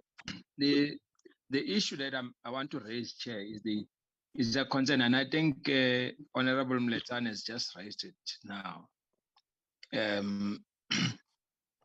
Every time we are invited to these meetings, and we honor these meetings with respect, and we want to participate, but we also allow members of this committee to echo their views and participate. And we've been listening carefully, Chair, I must indicate this. I've been listening carefully to the inputs given by members here. And every year, year in, year out, when we have to adopt the report, there are those that are saying that no, their concerns must be noted. However, these members are also participating in the report, which they want their concerns to be recorded. Now, my confusion, Chair, maybe you may want to help me because I'm the chairperson in the province. I'm not in the NCOP. And one gets confused because it seems as if members, they just participate for the sake of participating. At the end of the day, they say that they are not agreeing to a particular section of the report or the bill itself. And yet we in the province, when we capture our decisions, we capture our decision as such, whether it's when we adopt the mandate and so on, we do that without any member raising the issue of saying, me as a DA or EFF or as Freedom Front Plus, we want our matters to be recorded on the sideline.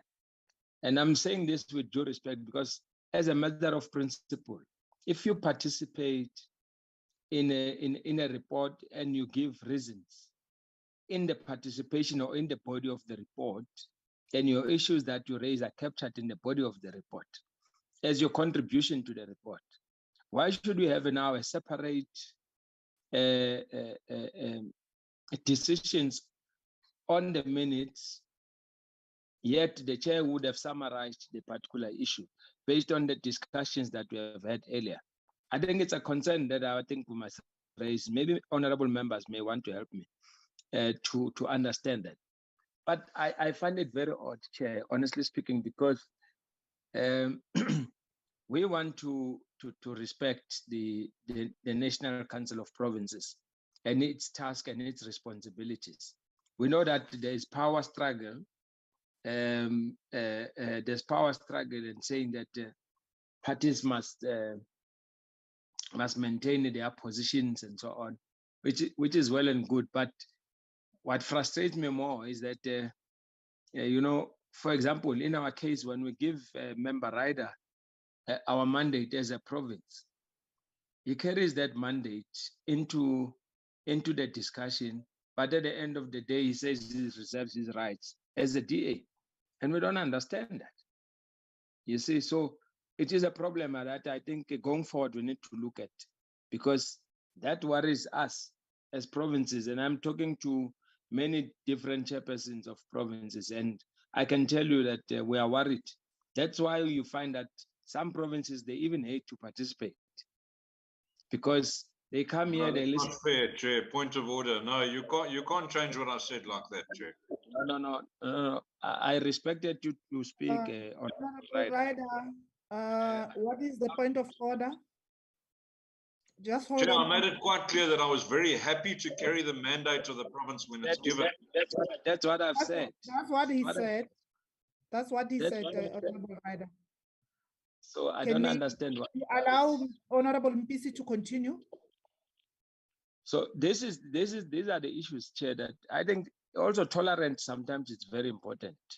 There's no big brother attitude that will be displayed and will be accepted politically. I don't think it's right. I think all of us are public representative elected to represent our parties, but when we're in the committee, that has to understand that the views that are raised by members and there are points that have been captured. And I've been looking at the scribes capturing what members were proposing during the input that they were making, you see, on the report. And now you find that at the end of the day, Chair, members, the very same members, they want to reserve their rights, but they've inputted into the report. And I think it's something that is wrong. I think we must correct it. It is worrying every year. And next time when provinces don't participate, Chair, it will be because we feel that maybe it's not our space to be at, but we want to assist and contribute to the work that you are doing. And you never bullied anyone, Chair. I must also indicate that. And you have the right as a chair to guide this meeting and to give direction to this meeting. Because all of us, some of us are chairs, and we had to make sure that we guide the processes using the rules, of course, of the legislature to make sure that the meeting doesn't collapse. But when members don't understand their own rules, it's a problem. And I think it should be corrected. Thank you very much, Chair. Thank you, Honorable Mpisi from Gauteng Chairperson, Portfolio Committee. Honorable members, I've tried to stretch my patience so that I can accommodate all the members and listen to your views and respected your views, consulted and allowed us to talk to each other and lobby each other. And I think it's about time, as the chairperson of this committee now, to make a ruling on the orders and the interventions and.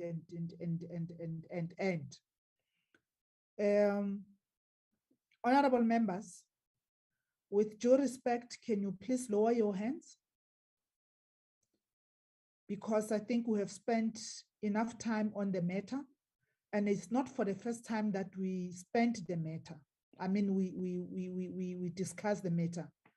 So I will request that members must lower their hands and let's make progress on the matter and continue to respect each other. What I will not tolerate is to press each other's buttons in order to try to get their worst side or their best side. We all have a mandate, we all have the responsibilities, but we are here as a team, we are here as a committee. And under no circumstance, as the chairperson or as an individual, will I allow anybody or myself to be disrespected or to be misquoted. With that, honorable members, having tried everything possible to give you the opportunity and listen to you and pursue you and allow you to pursue each other, and consulted legally, Honorable Karim has come with a proposal for us to come to the finality of the matter. I don't think the proposal that you are having or the norm that was there, that you want your views to be in the report, you have a hidden agenda. You just want your views to be known. And it will be in record. As we speak here, these conversations are recorded. It will be in the minutes. It will be reflected in the minutes that as a discussion in the process of us finalizing the B6, Bill number 6 of 2022. But in the report, we will go with what has been adopted by the members. I don't want us in any way to get to an extent where we test each other's powers, because I am committed to this, but also this does not mean that I'm going to let anybody to get into the space that they are not supposed to get. I'm appealing to members that at all times, let's respect each other, and members must not allow their emotions to control them and threaten me per se to say they'll walk out of the meeting, because that will also give a reflection on you and the party that you are representing. I've always been appealing to members that let's work as a team. So the report has been adopted. The issues that members are raising will be reflected in the minutes. And I am taking the advice that I'm getting from Honorable Karim that we take the matter. I think honorable members also, you will take it to your own whips, that the matter be discussed at the whippery level and further legal discussions, legal consultations be done on the matter. Because we were together when we were given the legal advice. Honorable Karim, I don't know if this is an old hand or you still want to talk. No, Chairperson, I thought you are ruling on the matter. Yes, I am. The only thing I have to say is not a policy matter. Whatever the rules say, you have to apply. That's all. Nothing. Can you lower your hand then, to, Honorable Karim? Thank you for that. Oh, sorry. I didn't realize. Yeah, sorry. Okay. I have ruled on the matter and will take the process forward as per the rules of the NCOP or Parliament. And thank you for your inputs. And going forward, I think we will work very hard to earn each other's respect. We'll step off this item and go to the minutes. Can you flag the minutes, please, Lubabalo?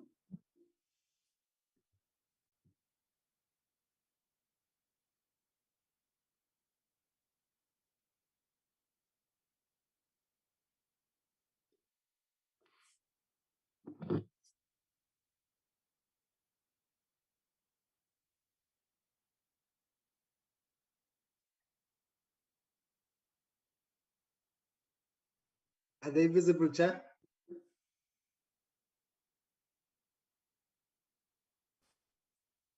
Hello, Chairperson. Yes, it's visible, Babalo. Okay. I can hear you, Lubabalo. Can we see the dates? Minutes of the 4th of May 2022 visual meeting. The attendees on page 1, honorable members. Page 2, still attendees. An introduction. I hope your names and surnames have been spelled correctly. Let's go down on 3.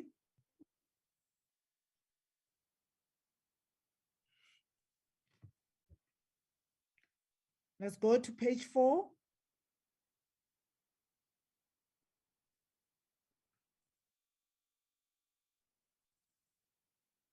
Thank you for increasing the font. Page 5.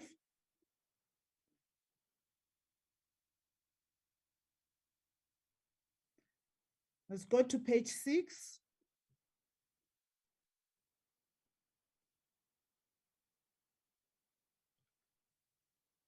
Let's go to page 7.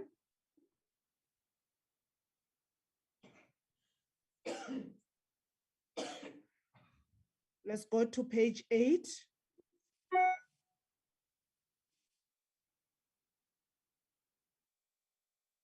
And page 9.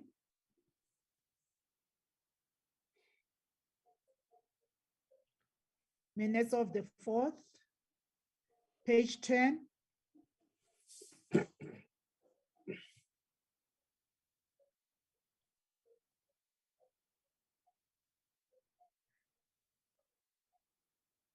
And page 11. Thank you. Can I get a mover for the adoption of the minutes of the true reflection of the meeting of the 4th May 2020? Honorable Chairperson. Yes, Honorable Ocamp. Although I have not been mandated by my province specifically to move for the adoption of these minutes, I will do so because this is a committee matter. So I move for the adoption. Thank you so much. I had to do that. Thank you very much.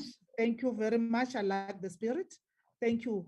We are finishing on a correct note. Thanks very much. I appreciate that. A seconder? I'll second it, but I won't respond to Willie because I'd like to have my supper. Thank you. Thank you, Honorable Karim. I think with that, we have come to the end of Now, the. Chairperson, now to raise something else unconnected to this. Just a quick one. You see, there are two members here who constantly have problems, one more than the other, but I won't mention a name. Lubabalo, can you flag the agenda while Honorable Karim is speaking? Yeah. So basically, what I'm saying, Chairperson, I think they should remain in Namibia because they've got better service there for Zoom virtual meetings than they have in their respective provinces. So can we adopt that as a position of this party, please? Of this committee, please? We don't need provincial mandates for this. Yeah, thank you. Can we take the budget from the Finance Committee's budget for the hotel stays, and I'd happily go and visit Namibia, Chair? Yeah, no, I'm ruling both of you out of order on the matter because it's not part of our discussions. Honorable members, thank you very much for the deliberations, the discussions, and I also appreciate the presence of the members from the provinces for being with us. We are the house that represent the provinces. We always service you and represent the interests of the provinces. And your presence makes us happy and makes us feel that we are being supported. We are not alone. We are together. Thank you very much. And members and the staff that has been working so hard behind the scenes. Thank you so much for the hard work to make it possible for us to be here. And I think the provinces will also pass our gratitude to their staff members whom we've been communicating with them to make sure that we receive the necessary information in time. Thank you so much, and please keep well and take care. Thank you very much, Chair. Thank you.